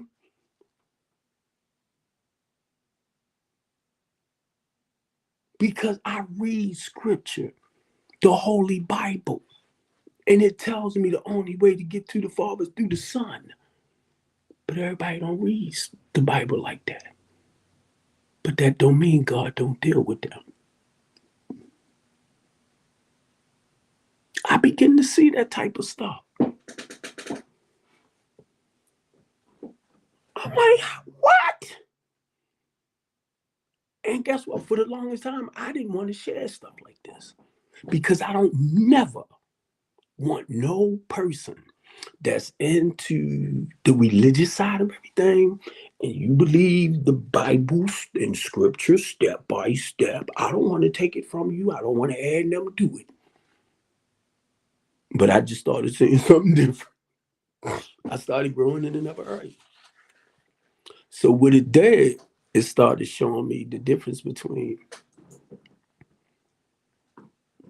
spirituality and religion. My relationship became more personal, spiritual.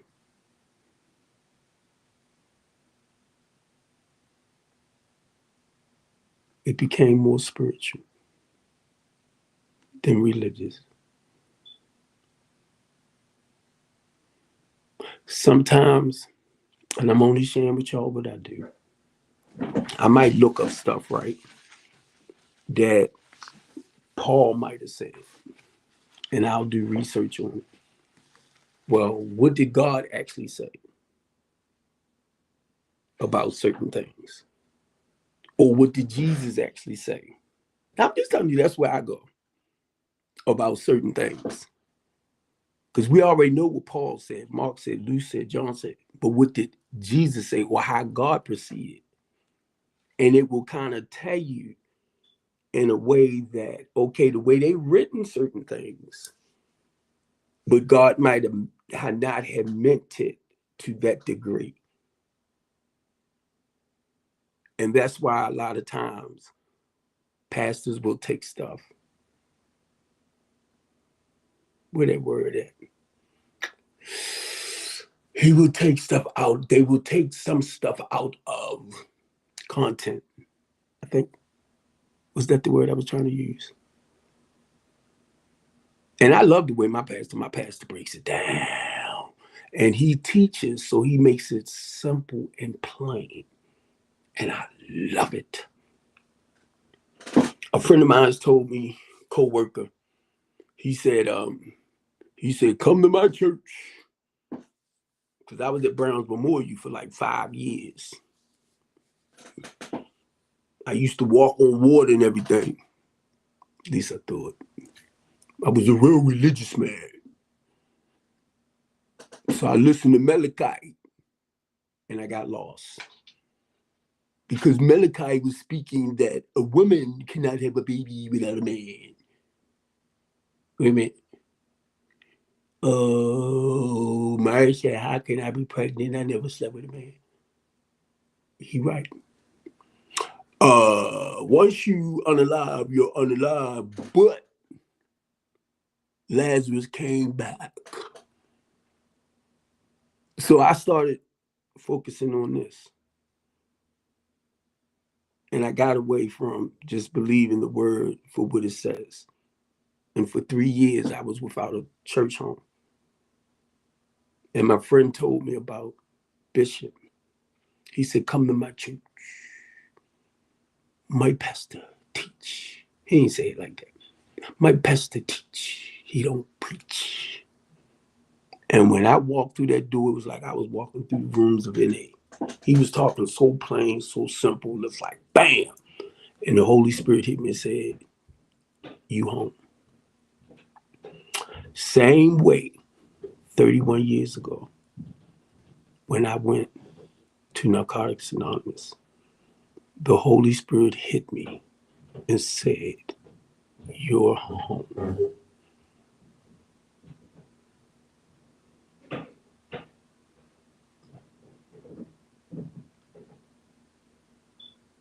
A lot of people might not get that. And the reason why I'm saying that too, because once you find that place, understand when you're dealing with your church members, that's like family. So you're going to have your ups, you're going to have your downs, you're going to have your gangs, you're going to have your little cliques over here and stuff like that. Same thing. But that's not why you there. And that's what I had to understand. That's not why I'm there. I'm there to serve him. I was there to try to find my purpose.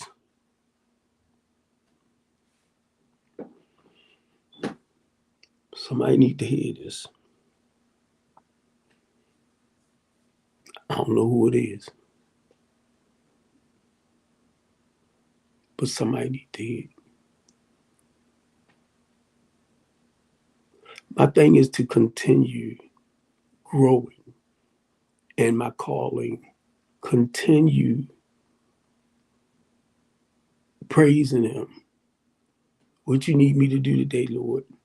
What you want me to do?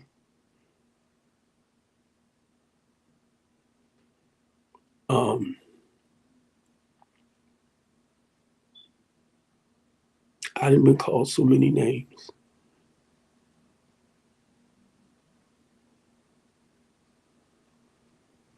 I done said stuff. Some of the stuff I said wasn't to actually get you mad.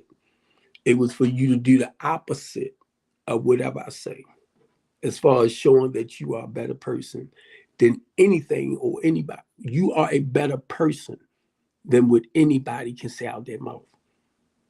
Cause see, I get critiqued a lot. And be honest, because I know for a fact. And now I know a lot of men that do what we do. I do. But I know a lot of men that don't. So what I have to focus on a lot of times is the men that's like-minded like me. So when I hear them say they work with the youth or the teenagers and stuff like that, hey man, we need to talk. I got a guy right up my dome. And I'm gonna send him a message because Yvette be up there. They get ready to have this expunge thing. So I'm quite sure she know who he is. And my goal is to go meet him because he worked with the youth.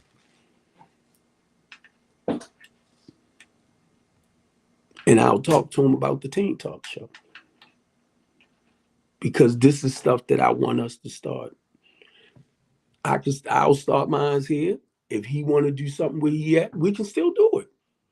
Because the thing is embracing, giving our kids opportunities.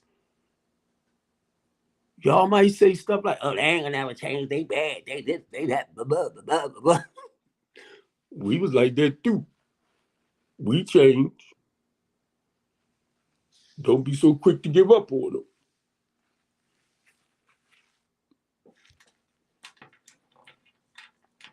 I'm just saying.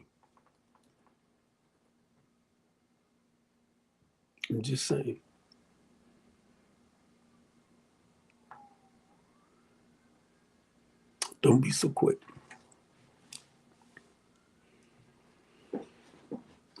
Don't be so quick to give up on our men.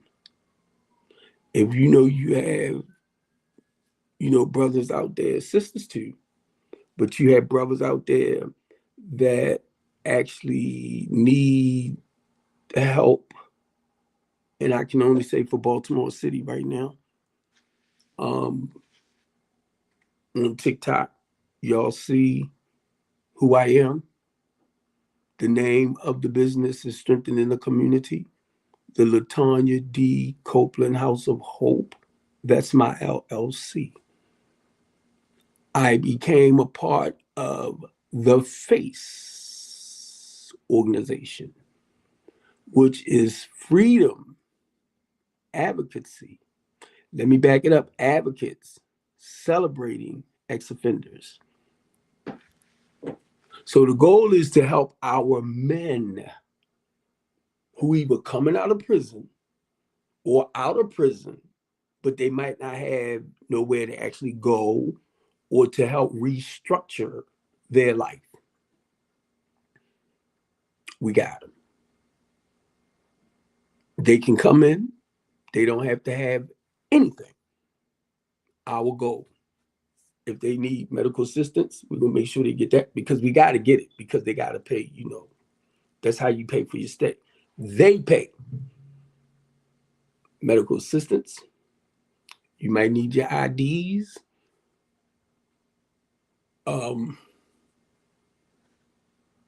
You might want to go back to school, work on your GED or something like that, right? You want a regular job, we can get you a job. You want to get into apprenticeship program, workforce development program, we get you in.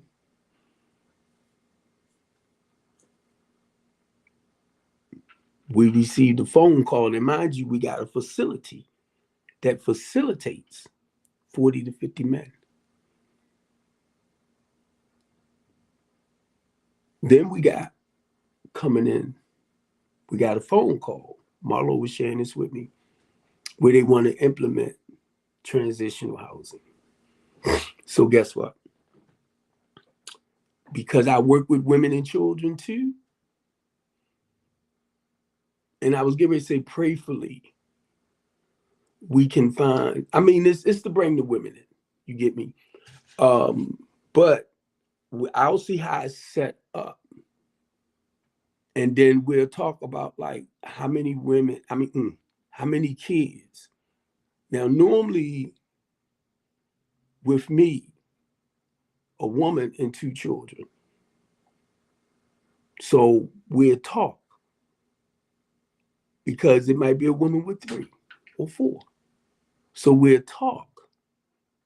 But the goal is to have you somewhere safe until we can get you into a affordable place. And it could be just a low income house. It could be a Section 8. Once I learned, like I said, like the other vouchers that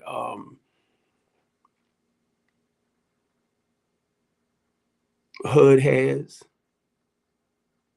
then it better helps me to know how to, set the client up.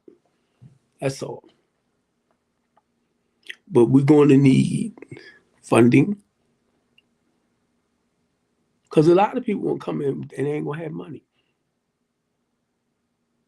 So we have to get donations from somewhere financially. We might need y'all to sponsor family or sponsor a guy, business partners, investors. That's what I've been doing. We're strengthening the community. So now, me, Marlo Hargrove, I got to throw Archie in. We became. And our goal, I'm on here, and this is the way I'm advertising. This is the way I'm promoting. This is the way I can sit here. And if you know what the couch conversation is all about, it's about the truth and nothing but the truth. So help me God. But the couch conversation, keeping it real. Don't take away from it.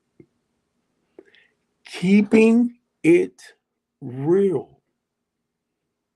So if I'm up here and I'm expressing this, don't take it the wrong way. It's keeping it real. Don't take that as a sign of weakness or a sign of somebody being a little, oh, nah, he ain't a strong man. Don't do it. Don't do it. Because I learned how to express my feelings and emotions in a more positive way, where I ain't out there, being destructive, putting holes in the walls, baseball bats, stuff like that. I ain't doing that. And see, people won't see that. At least he know how to vent and still be a man. Yeah. Seriously. And that's how I try to teach men. It's okay to hurt. It's okay to cry. Let it out. Let it out. Now, I'm not trying to be smart. I'm 62 years old. And I'm looking at myself. Do I look 62? Maybe 50 something. Or close to 50. But guess what? Do I look 62?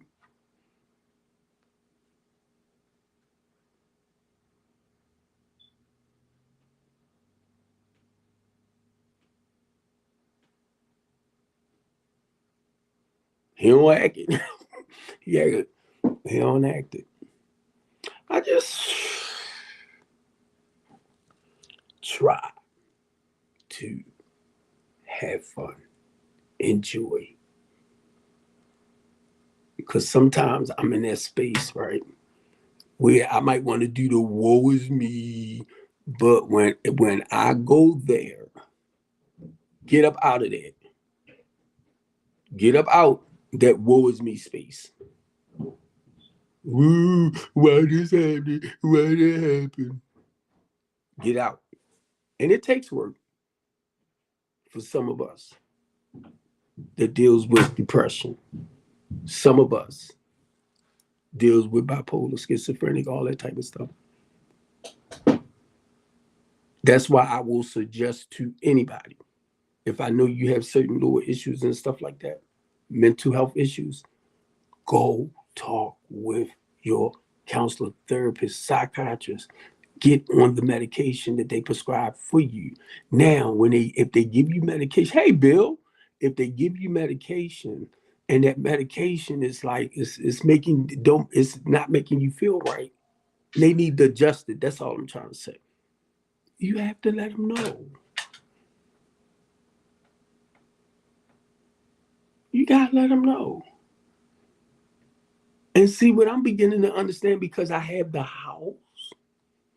And if I bring you into the housing program and you're on medication, now certain stuff that they give you, what's up, Bill?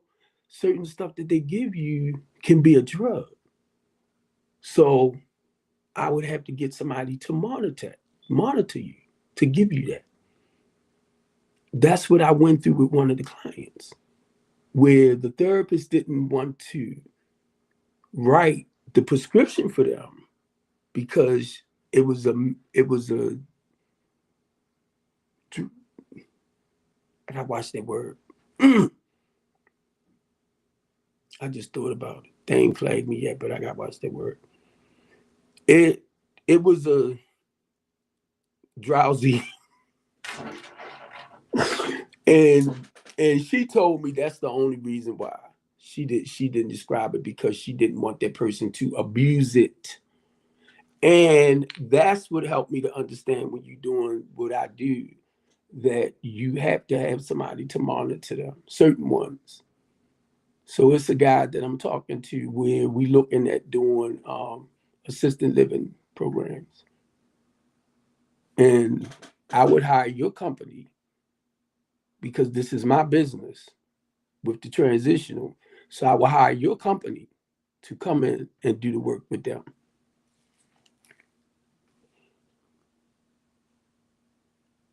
And be truthful.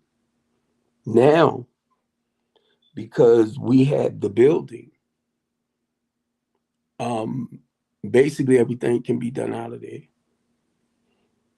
And I'm looking at even with the women,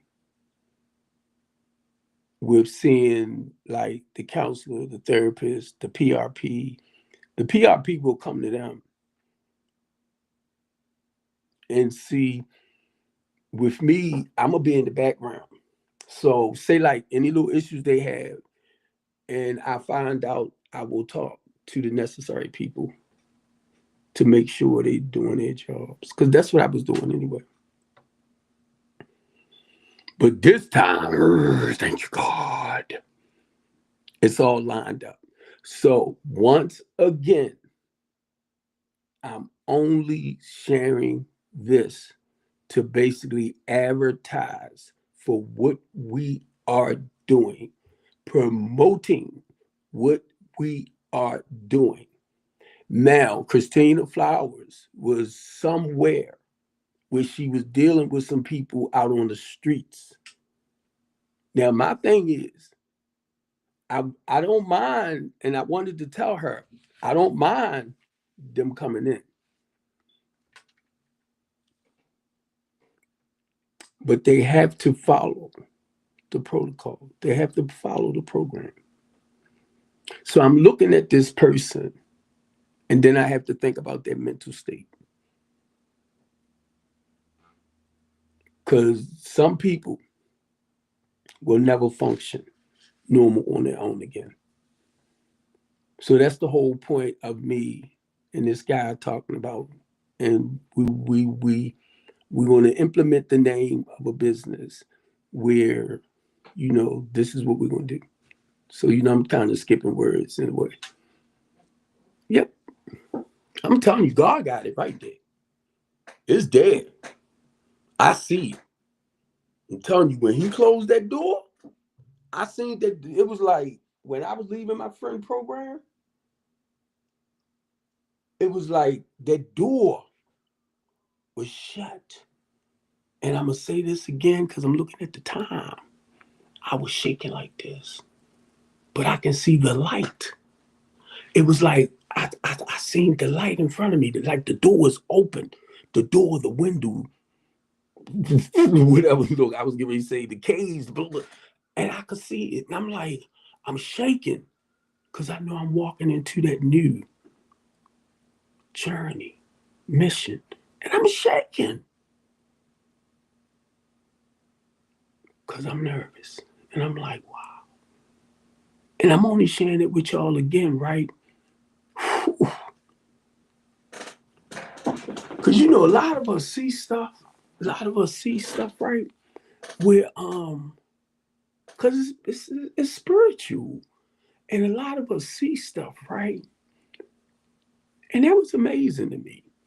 That was amazing. That was really amazing. And I do not. And I don't know if you still over there, Tony. I do not. It's like Bill. I do not want to fail God. And I love what Marlo said because he made it so plain and simple, right? I said, Marlo, I don't want to fail God. Hey, Bill, he said, just don't do it.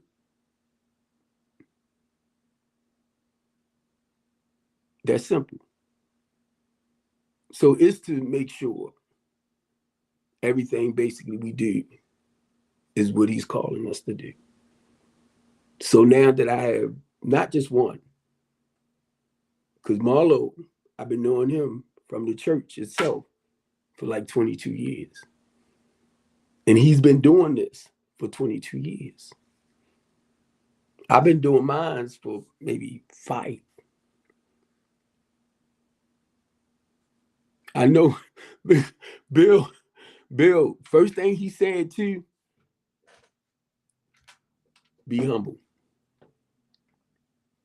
That was the first thing Marlo said out of his mouth. Marlo is a real, I'm talking about a God-fearing, boom, but spiritual too. So that's the part I love because we can get real, but keeping him first. And see, that's what I love.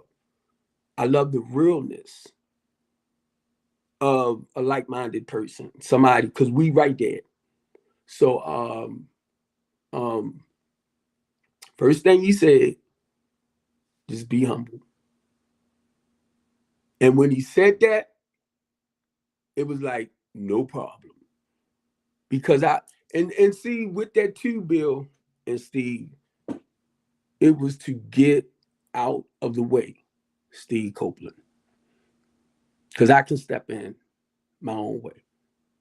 That's why I want to watch how I, because not that I want to be mean or nasty. Don't get it wrong. But when I say I'm a fighter, I will speak out on things that most people might be afraid to talk about.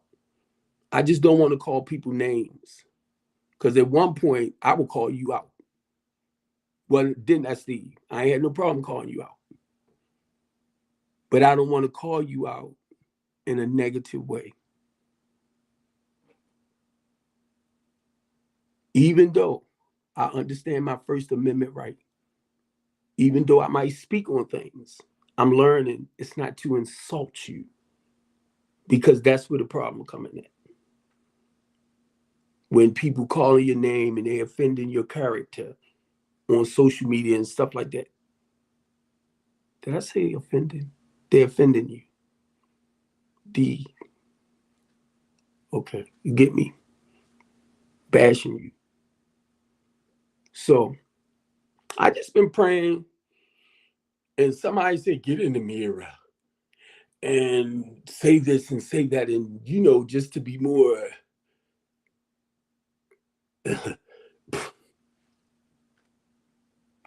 I said, I don't know, because sometimes I like being a fool, because you got to add humor.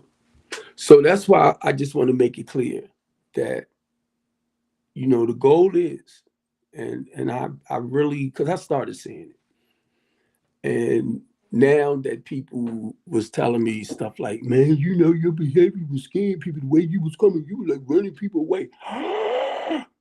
That wasn't my goal. Now I want to keep it real, but I don't want you to run. Talking about he crazy. He need to take his meds. I was going to say, no, he not. That's you. Oh, no, he not. No, but seriously, though, thank you, Lord. Thank y'all. Thank y'all.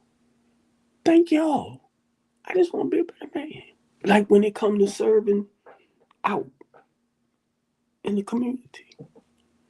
Not just that, guess what? I want to get the job done. I don't want Steve. I don't want just talk. Bill, I don't want just talk. Everything I'm saying is actually what I do. And not just me. Okay? So when you hear me talk about Marlo, the face program.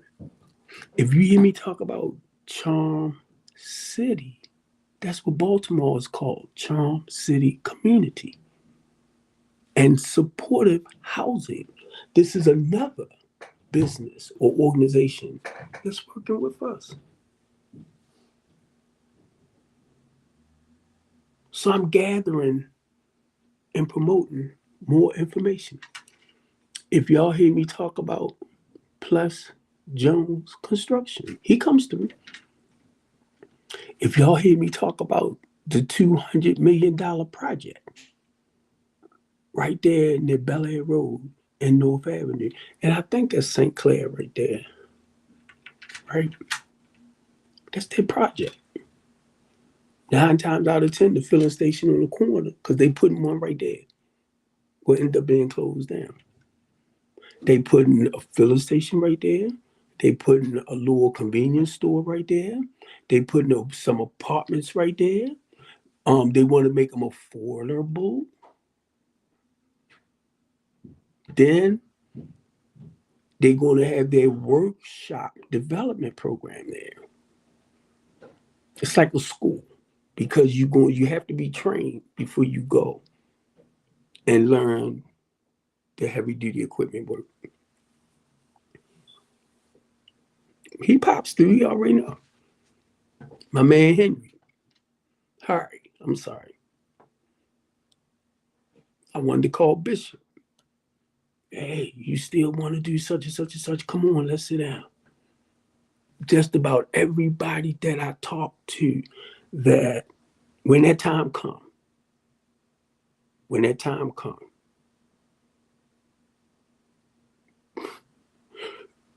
yeah, I build. Yeah, I have a lot of people that I work with. They call me the connector.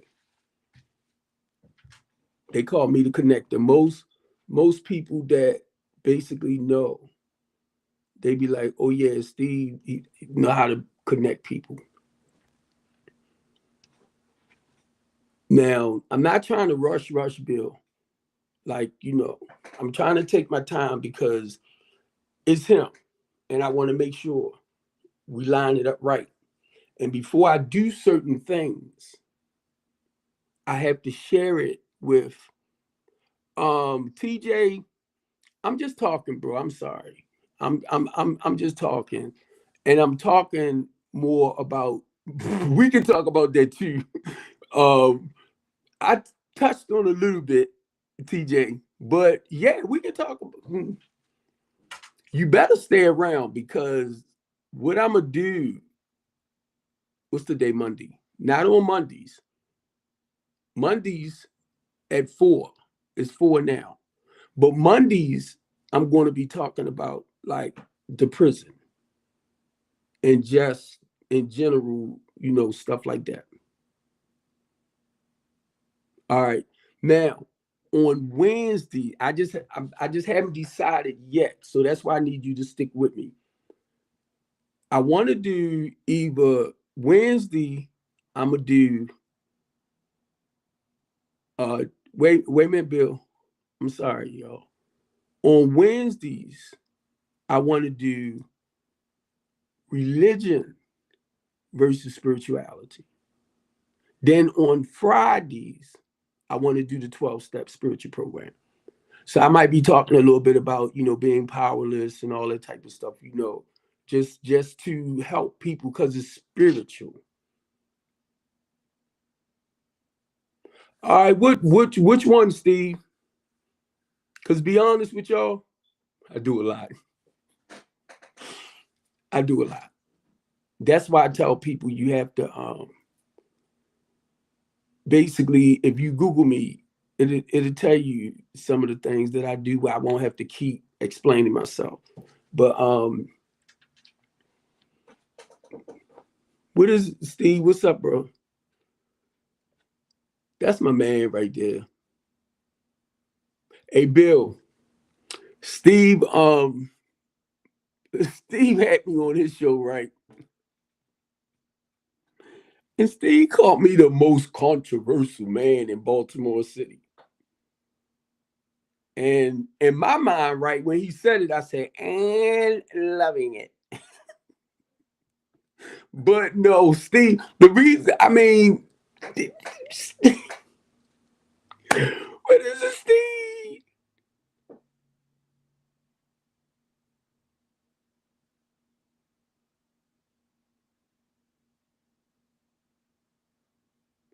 Um,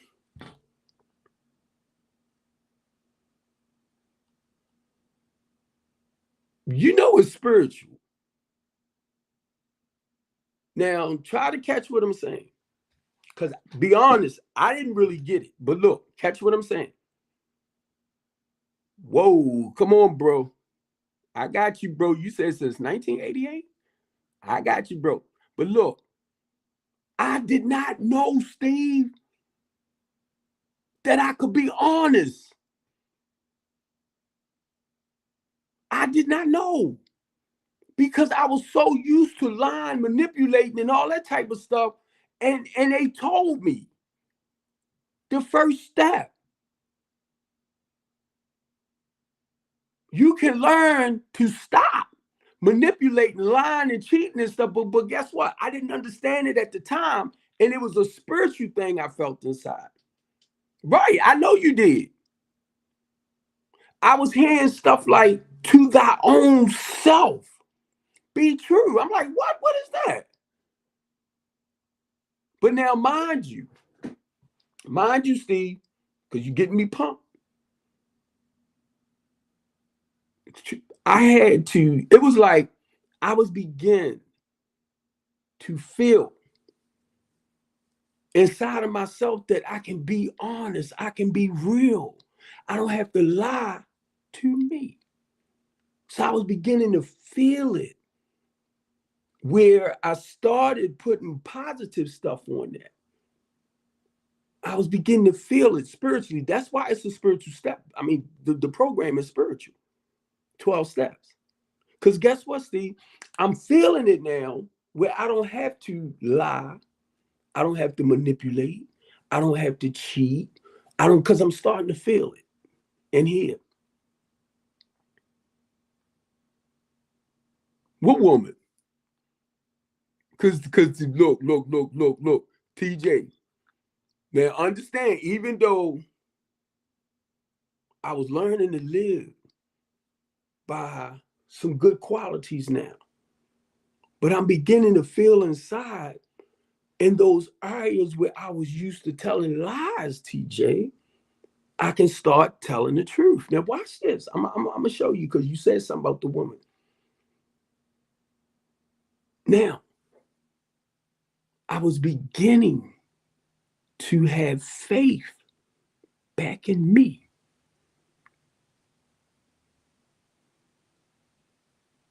I don't think so, Steve. I don't think so. Because now I'm going to go to this. Because when I came around, I tried to be perfect once again.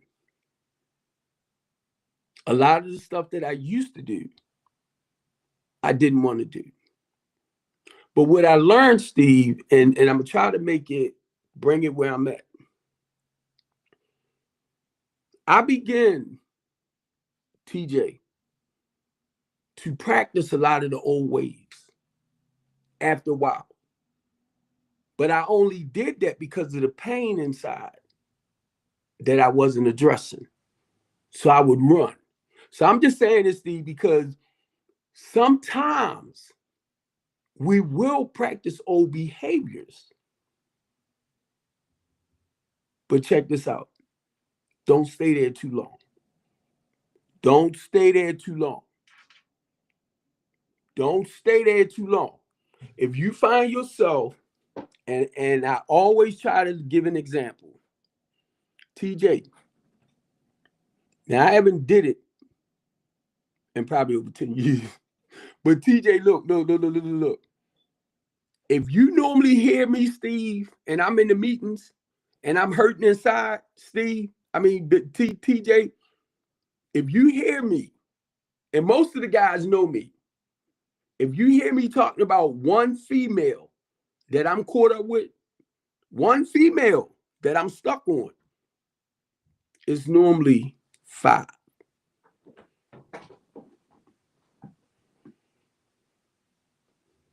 So, Steve, that's why I said, when I begin to understand that I have an addictive personality, I can't do one of nothing. But guess what? This is where the self-control and discipline started coming in it. No matter what it is, whether it's sex, whether it's food, lying, manipulating, because now you're being honest with yourself. So guess what? We can practice. Hey, TJ, no lie. We can practice a lot of old stuff. And a lot of times when we do it, and I can only tell you me, because when I heard inside, and I'm married. When I met my wife, she was 21. I was 36. So after about 2 years of hearing this and hearing that, because I wasn't trying to be the same person, right?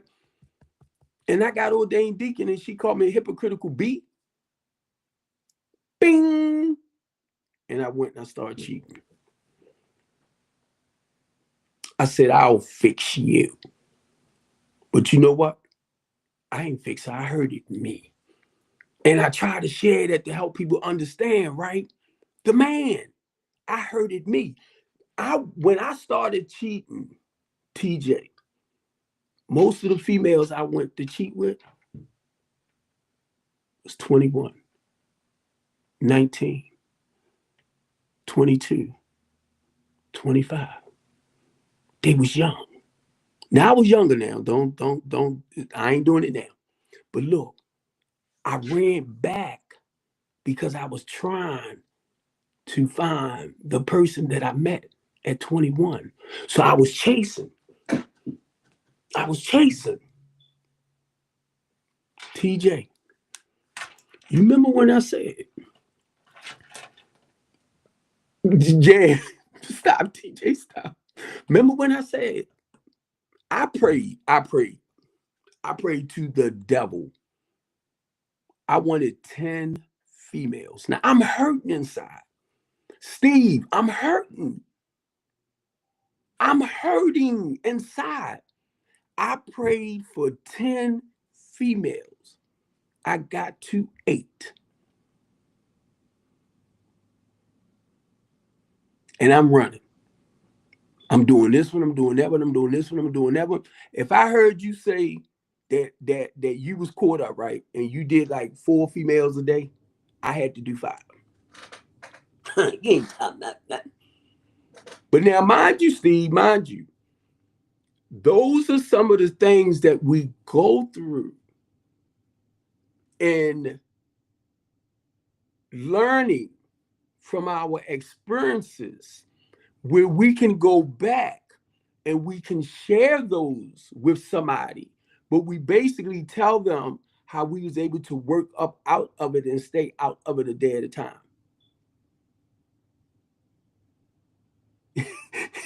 TJ, you said that was in your black book. TJ, I didn't have a regular black book thing, but I'm gonna tell you, I had to get rid of a lot of stuff. And the good part about it, now I got 8 females.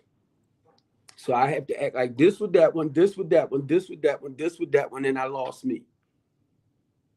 And then I started calling them, right? Hey girl, what you doing? Can I come and get you this weekend? Nope. Huh? Hey girl, what you doing? Hey baby, what you doing? Come, nope. God moved them out the way. God moved them out the way, and I was left with me, Steve. I was like, ooh, whatever that was going on in here.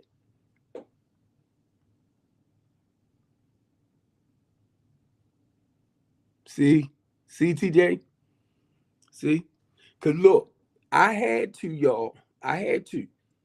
I needed him. And I needed to feel the comfort of the Spirit, Steve, the Holy Spirit. Because basically, I will make the decision. I will make the decision to go against my spirit, to please this. And a lot of times, Steve, I have to tell this no. No, you can't have this. You can't do that. You know. Because the flesh and the spirit is at war with each other. Don't let nobody tell you no different. So a lot of times, Steve, I have to tell myself no. And that's only practicing some self-control and discipline. Now I'm going to share this. I have not been with a female in 6 years. I didn't plan it. I have not been with a female in 6 years. And I'm blown away. What? But just because I haven't had a female in 6 years, that don't mean I haven't had fun from time to time. You get me? But I try not to make it a habit like. But once in a while, it's like, boy, you know.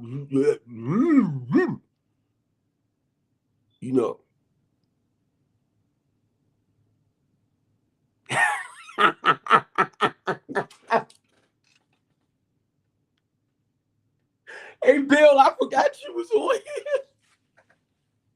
here. Ah! Bill said, look, I said I had nothing about 6 years. Bill wrote on there. He said, yeah, he's an angry man. Stop, Bill. You be honest, you had me thinking about that, right? I'm like, look, are you angry? Stop. I forgot you said that the other day. But now, mind you, the reason why I'm saying that, because sex is an addiction for me.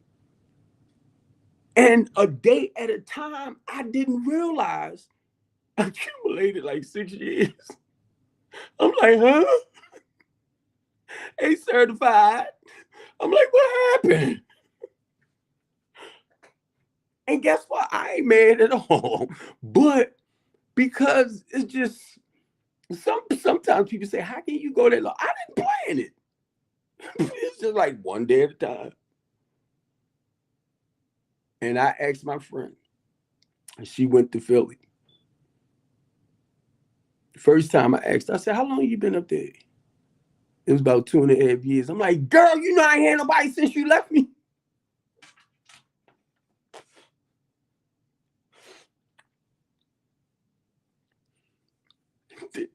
Then I asked her again, right? It was about 6 years. No, it's 6 years now. But I'm just saying, I ain't had no mind.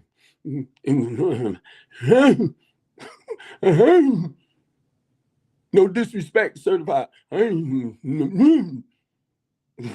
getting tired. Man, I want to be held. Bill, don't you say nothing. I want to be held. I want to be whole.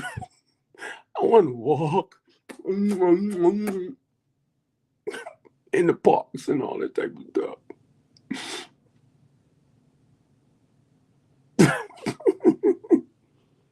But I'm gonna tell y'all, I'm gonna say this too, as a Christian man, right? I don't want nothing to get in the way. I don't want. Now, mind you, I want that. Please, Steve, I want that. Uh, I want that. But I don't want you to, because I love Christ and I know the mission, and I want whatever He told you do, you do. But don't try to tell me what to do. That's all. Because I feel like this, you love them, you serve them the way I do. Don't stop doing what you're doing. I deal with women too. But guess what? And I done dealt with some nice looking younger females.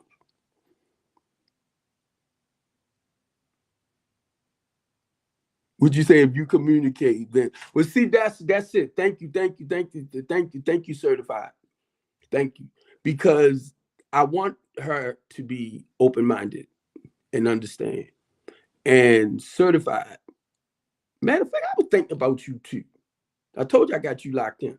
But and I'm definitely, because once I look at these houses and see what it is, right? I'm definitely, because that's the female side of stuff. But without any female that I deal with, certified, I always try to make them feel comfortable. Just to let them know that she might be looking nice and everything, but I know she's going through some stuff. I'm not trying to step across that line. It's business. And I had some come for me where I had to let them know no, because of the way I treated them, being a man. But it's like, no, because I don't want to step across that line and mix business and pleasure. I had a woman take me to court for that because I wouldn't mess with her. I'm talking about somebody I supposed to have been in business with. But she wanted more out of it. No. So she went and pressed charges against me. Steve, you might remember, said I was stalking her. Certified. One, and it's not being smart. I don't date women my age.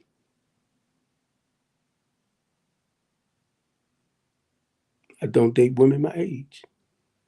And if I run across one that's boom, boom, boom, boom, bam, bam, you got to catch my attention. The attraction. And I'm telling you what, basically now that I'm older and you know what you kind of like. And let me go deeper than that. I'm older now. It's the attraction. I don't want to have to buy a Viagra or something.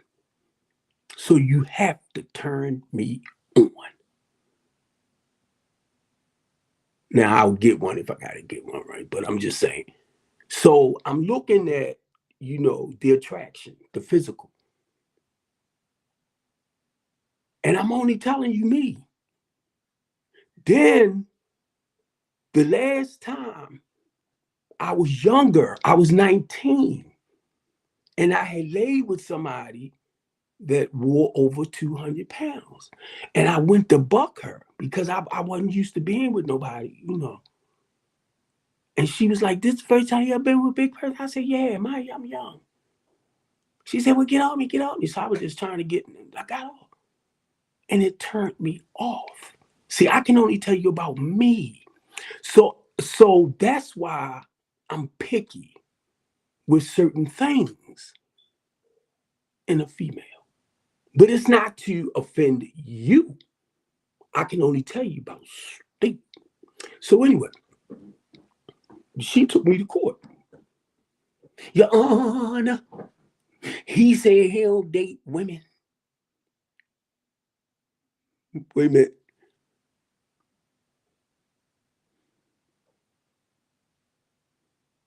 Right. Ooh, ooh, ooh, ooh, ooh. Remember that part I just said? Certified. Remember what I just said? Wow. Wow. Now, check this out.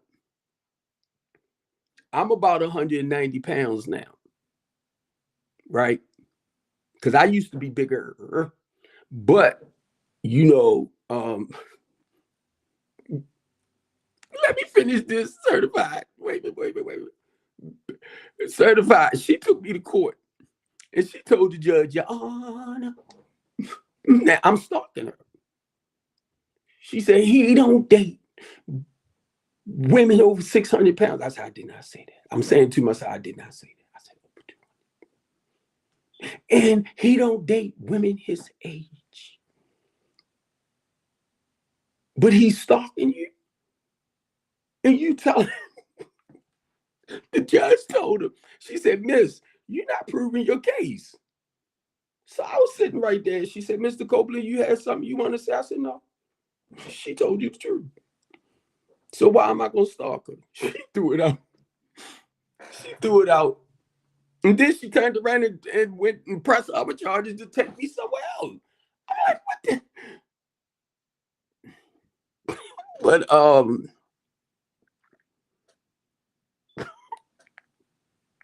and Steve, you probably remember because Larry Wallace did an interview with her.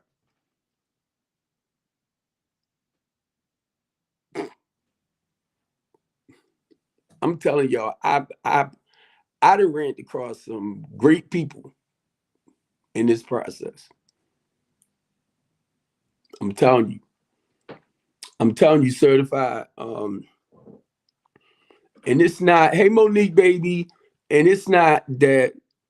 Um, that's the point. The key, Steve, to basically what I was saying. To thy own self be true, and just to know that I didn't that we can lie, we can manipulate, we cheat, we do, but then when you do that, your conscience beats you up. That's how you know when you going against the grain, because the conscience, because you have a spiritual connection now. So when I go opposite, it's like I might feel funny here, and I'm like, what is going on? What happened? So something else, Steve, too, keep in mind, the 10th step inventory. The 10th step inventory. So a lot of times, y'all, what I have to do when something ain't going on right in here, I'm feeling a little queasy or something, right? It's either something I did or left undone, something somewhere. So I'll be like, okay, I'll have to sit down and I have to ask myself, okay, Steve, what's going on? What's going on, Steve? That's the 10th step inventory. I have to take a look at my day from the time I got up. And not only that, say like I might have done something the other day, but I'm just saying I have to take that inventory of myself because I'm feeling queasy in here. So that's God's way of trying to tell me something. So I have to take that inventory of that day. And a lot of times, guess what? If he don't make it clear, look where I'm at. I'm saying the 10th step inventory. So if he don't make it clear, Bill, how can you be a kidney doctor with a drinking problem? Oh, you must be asking Steve that. You actually Bill, you can drink, but it's the point of being an alcoholic, right? I'm talking about doing it up excessively. So that's the difference between somebody like us. I will overdo it. But now I have to take that 10-step inventory. Remember what I was saying? Now, Bill, you see how you throw messages at me? So when I do that 10th step, I'm looking at the 11th step, prayer and meditation. So now God might send a message through you, Bill. He did. But God might send a message through you. And like right now, I'm reading it. And that's God's way of, telling me certain things. That's why, I have to do that 10-step inventory. So if I don't get it right then and there, sometimes when I talk with somebody, that the answer comes. And the only thing I do in the 12th step is straighten it out. Now, Steve, let me see, because I didn't see the part of him saying he's drinking or something like that, right? But I just want to say, and I'm only saying this, Steve, hey Yogi baby, I'm only saying this, Steve, because I have to watch my words. I drank. I drank. I ain't had no problem drinking a half a gallon of rum by myself and chasing it with Thunderbird. I used to drink. But I begin to understand that, okay, TJ, I begin to understand, right, for me, that my life was spiraling out of control.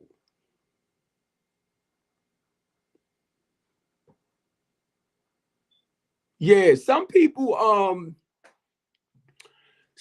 come in and they don't. Now Steve do a lot of positive stuff. Don't get it wrong. He does a lot of positive stuff. Now, some people come in, and most of my sponsees came in, did the work on themselves, and they don't come back. And they productive. Some of them business people, some of them went into ministry. You got certain people that might still play around. But this is what happens because they didn't gain some control over their life. So the same way I'm sharing this with y'all, this is how I deal with my clients. But the goal is to help you or teach you how to learn to practice some discipline and self-control. Because it's not to say you're not going to fall short. You're going to fall short. But then when you fall short, it's just straighten it up. And we're going to always do that. Check this out. I got 4 holes, earrings, in this ear, TJ. I got 2 over here. Now, mind you, I'm a handsome man. I'm a sexy dude. I'm in my truck. And I'm pull up beside a woman, right? And I'm like, because I want her to see,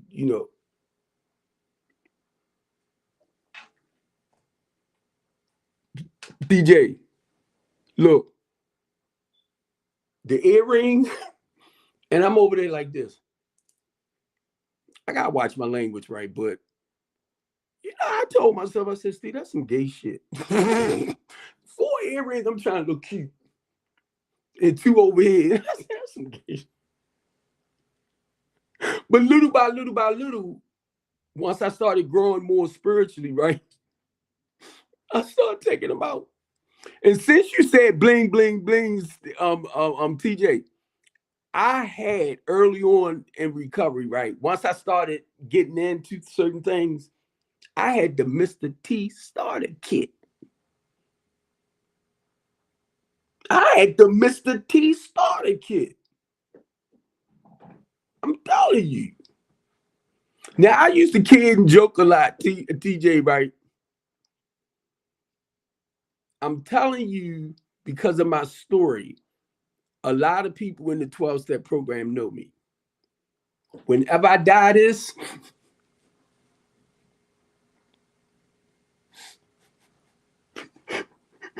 TJ, whenever I go get my Beijing and die this,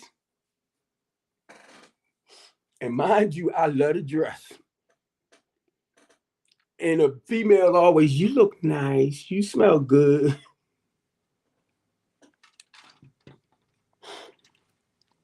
Hey, TJ, I called it my hooker outfit. Look, I called it my hooker outfit because I would dress a certain way and go out there and do what I do. I was a hooker. TJ, look, Bill, I was a hooker. So when I started hearing stuff like, what's his name? Let me try to get his name out. The tennis player. When a lot of people end up stepping out and they was doing, acting out on their sexual behaviors and stuff like that, I can basically tell you why they did it. I'm telling you, Steve. I'm telling you, TJ. I had a certain hotel I would take them to. I'm telling you. And during that time, like most guys that I hear talk about running a lot, when I hear you talk about running a lot, I can just about tell you what age you is. Your conversation wise. If like between my 30s and 40s, a lot of the guys in their 30s to 40s, maybe 35, stuff like that, when they say certain things, I remember them days. It wasn't until I got in my 40s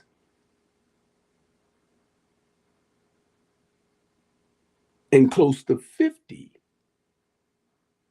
Now, I don't want to scare nobody, but I'm going to say this. From 48 to 52, I went through this thing. It's a form of male menopause. From 48 to 52. And it was the older guys that I was beginning to talk to that was explaining to me what we go through. And I'm like,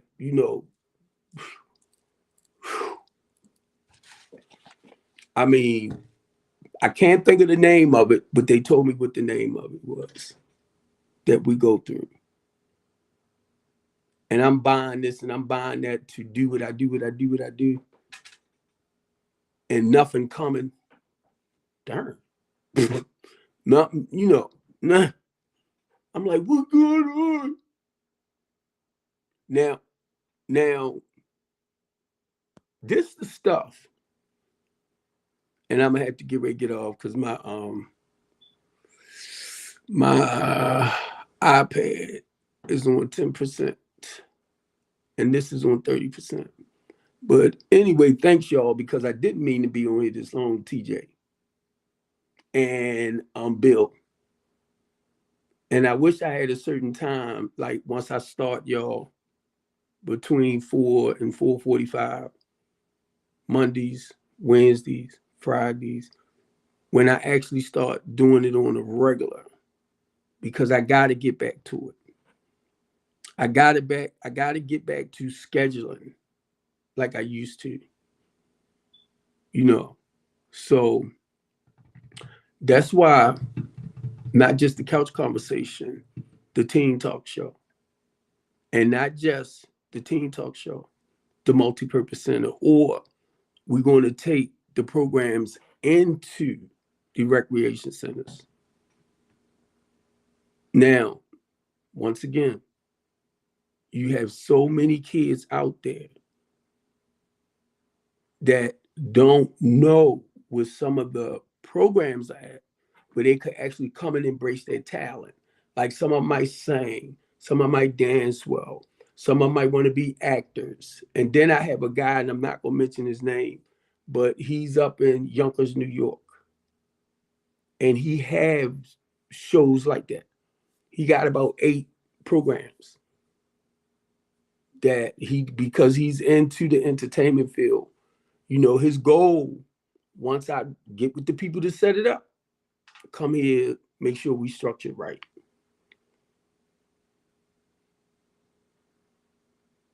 So I'm speaking it.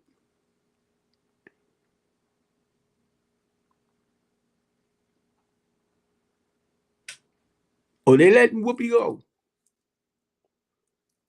I was, because of the statement she made about what's his face.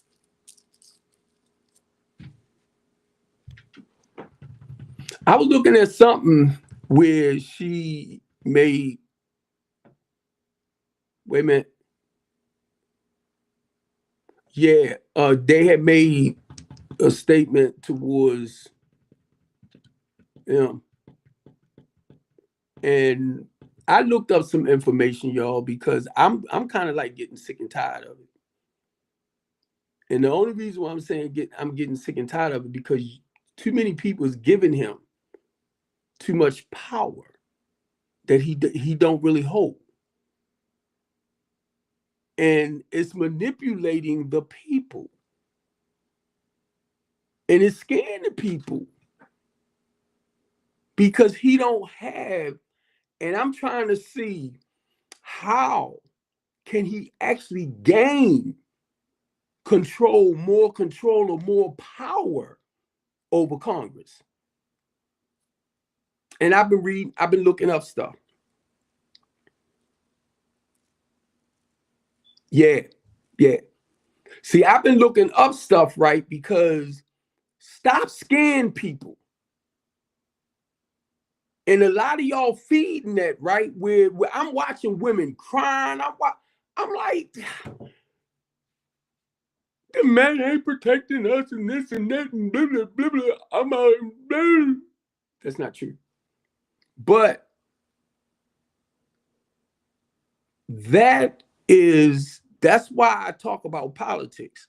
It's a freaking game. And I watch how on Twitter, I'm watching them on Twitter. Twitter's like, with Elon Musk and all of them, it's like, ooh. I went on there the other day. I do not care to go on there again. Because it's only Trump this, Trump that, blah, blah, blah, blah, blah, blah, blah, blah, blah, blah. And it's the tactics of them scaring the people.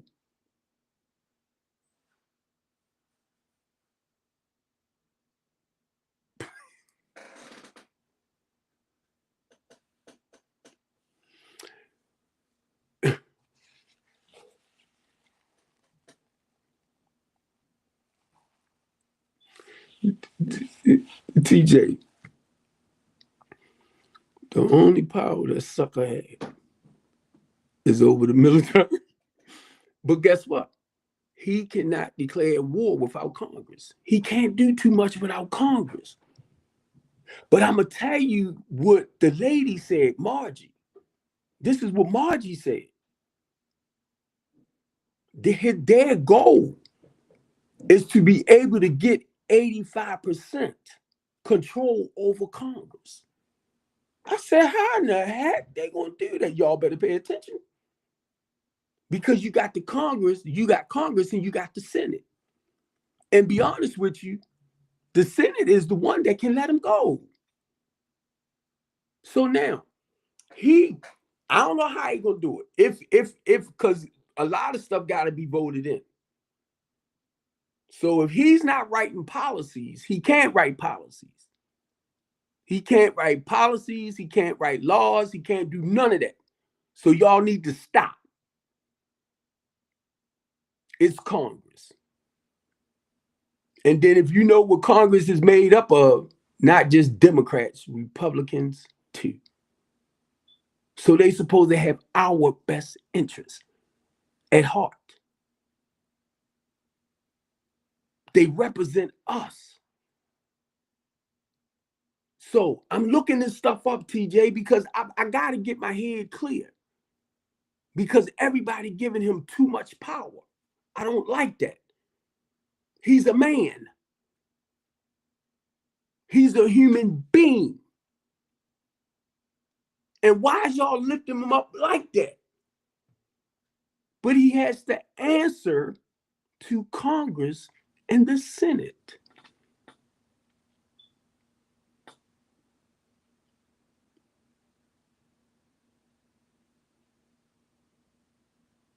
Yeah, everybody, taxes, we're going to pay taxes either way.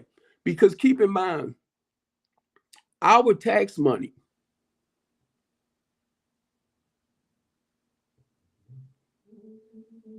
look where it goes. Our tax money, state and government, supposed to go back to helping the people that needs the help the most. Supposed to go back in your inner city. Look what they're doing. I was at the budget meeting last year with Brandon Scott for the budget for this year, 4.2 billion. I listened to Brandon Scott talking about putting that money here, there, here, there, here, there, everywhere, except for in the inner city.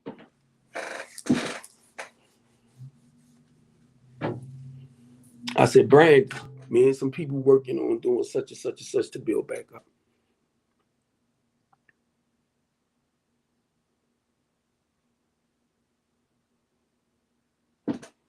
Yeah.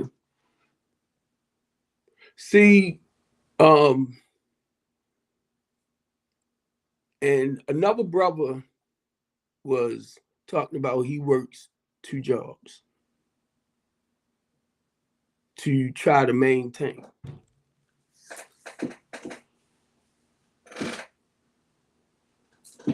If you got to work 2 8-hour jobs to maintain what you have, then you trying to live above your budget.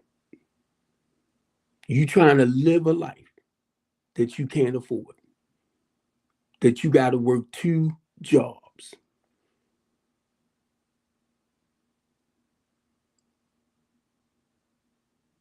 So what you do, I don't know what his expenses is,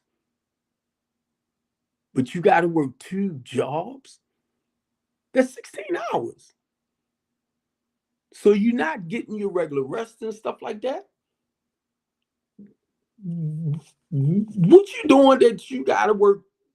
You know, I understand the groceries, I understand the gas, I understand stuff like that, but you got to work 2 jobs. You can't find one job that you could make the amount of money that you would get paid for 2 together.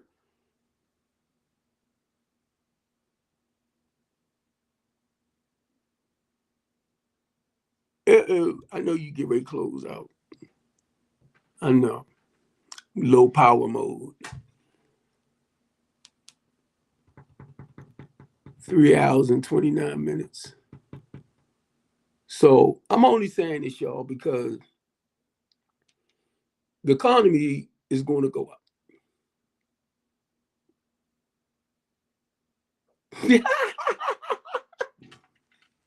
TJ said he must have a car for 80,000. I don't know, hey TJ, I'm retired. I retired 4 years ago from trucking. So I get SSDI. I can live off of that pretty well. Just where I'm at here right now because I know I have to stay within that budget. So with the business and what we're doing, oh, you in trucking? Go ahead, boy. Go ahead, boy. Um, and with the business, the goal is to get to the point where I can start earning from it. But now I know in some instances it takes time. Some people can get into business and it might prosper like that. But some people get into business and I'm understanding it takes a while to build certain things. You know, you have your own truck. Because, I did trucking for like 35 years. Even with, the lifestyle stuff like that, I would still drive on and off, but I wouldn't stay long. But then it got to the point once I got clean, I just drove. I drove. But the only thing with me, TJ, I didn't like traveling. I used because during that time when I was driving and you slept in the back, see, we had to have the truck running in order, to get the air or the heat. And when I would leave the truck on, to me, oh, good, good, congratulations. See, you making me think about the guy Anthony here, right? Which is my stepdaughter's uncle. Back in the 90s, right? Um, Still doing it. He got trucks, and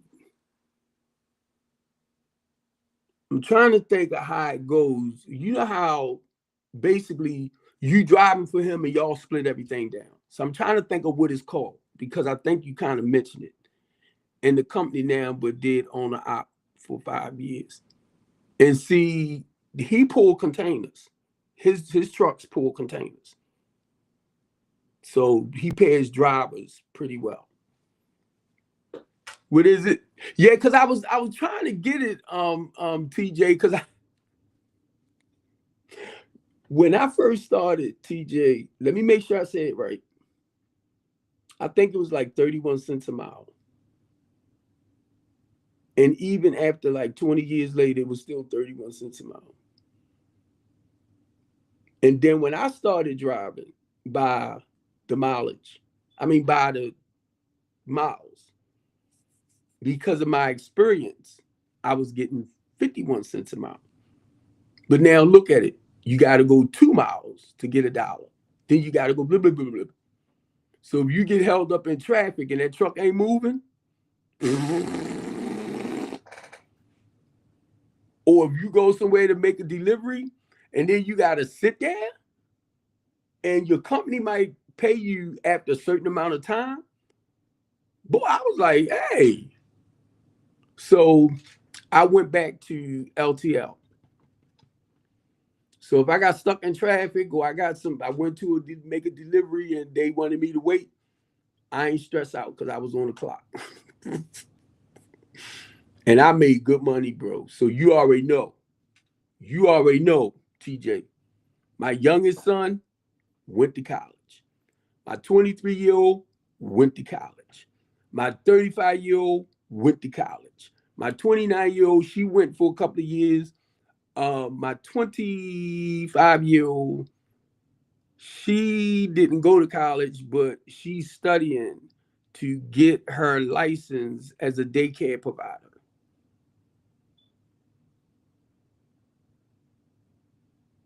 So, TJ, I tell people, right, because I came out in the 10th grade. So I have a ninth grade education. And I lived a real successful life making money wise.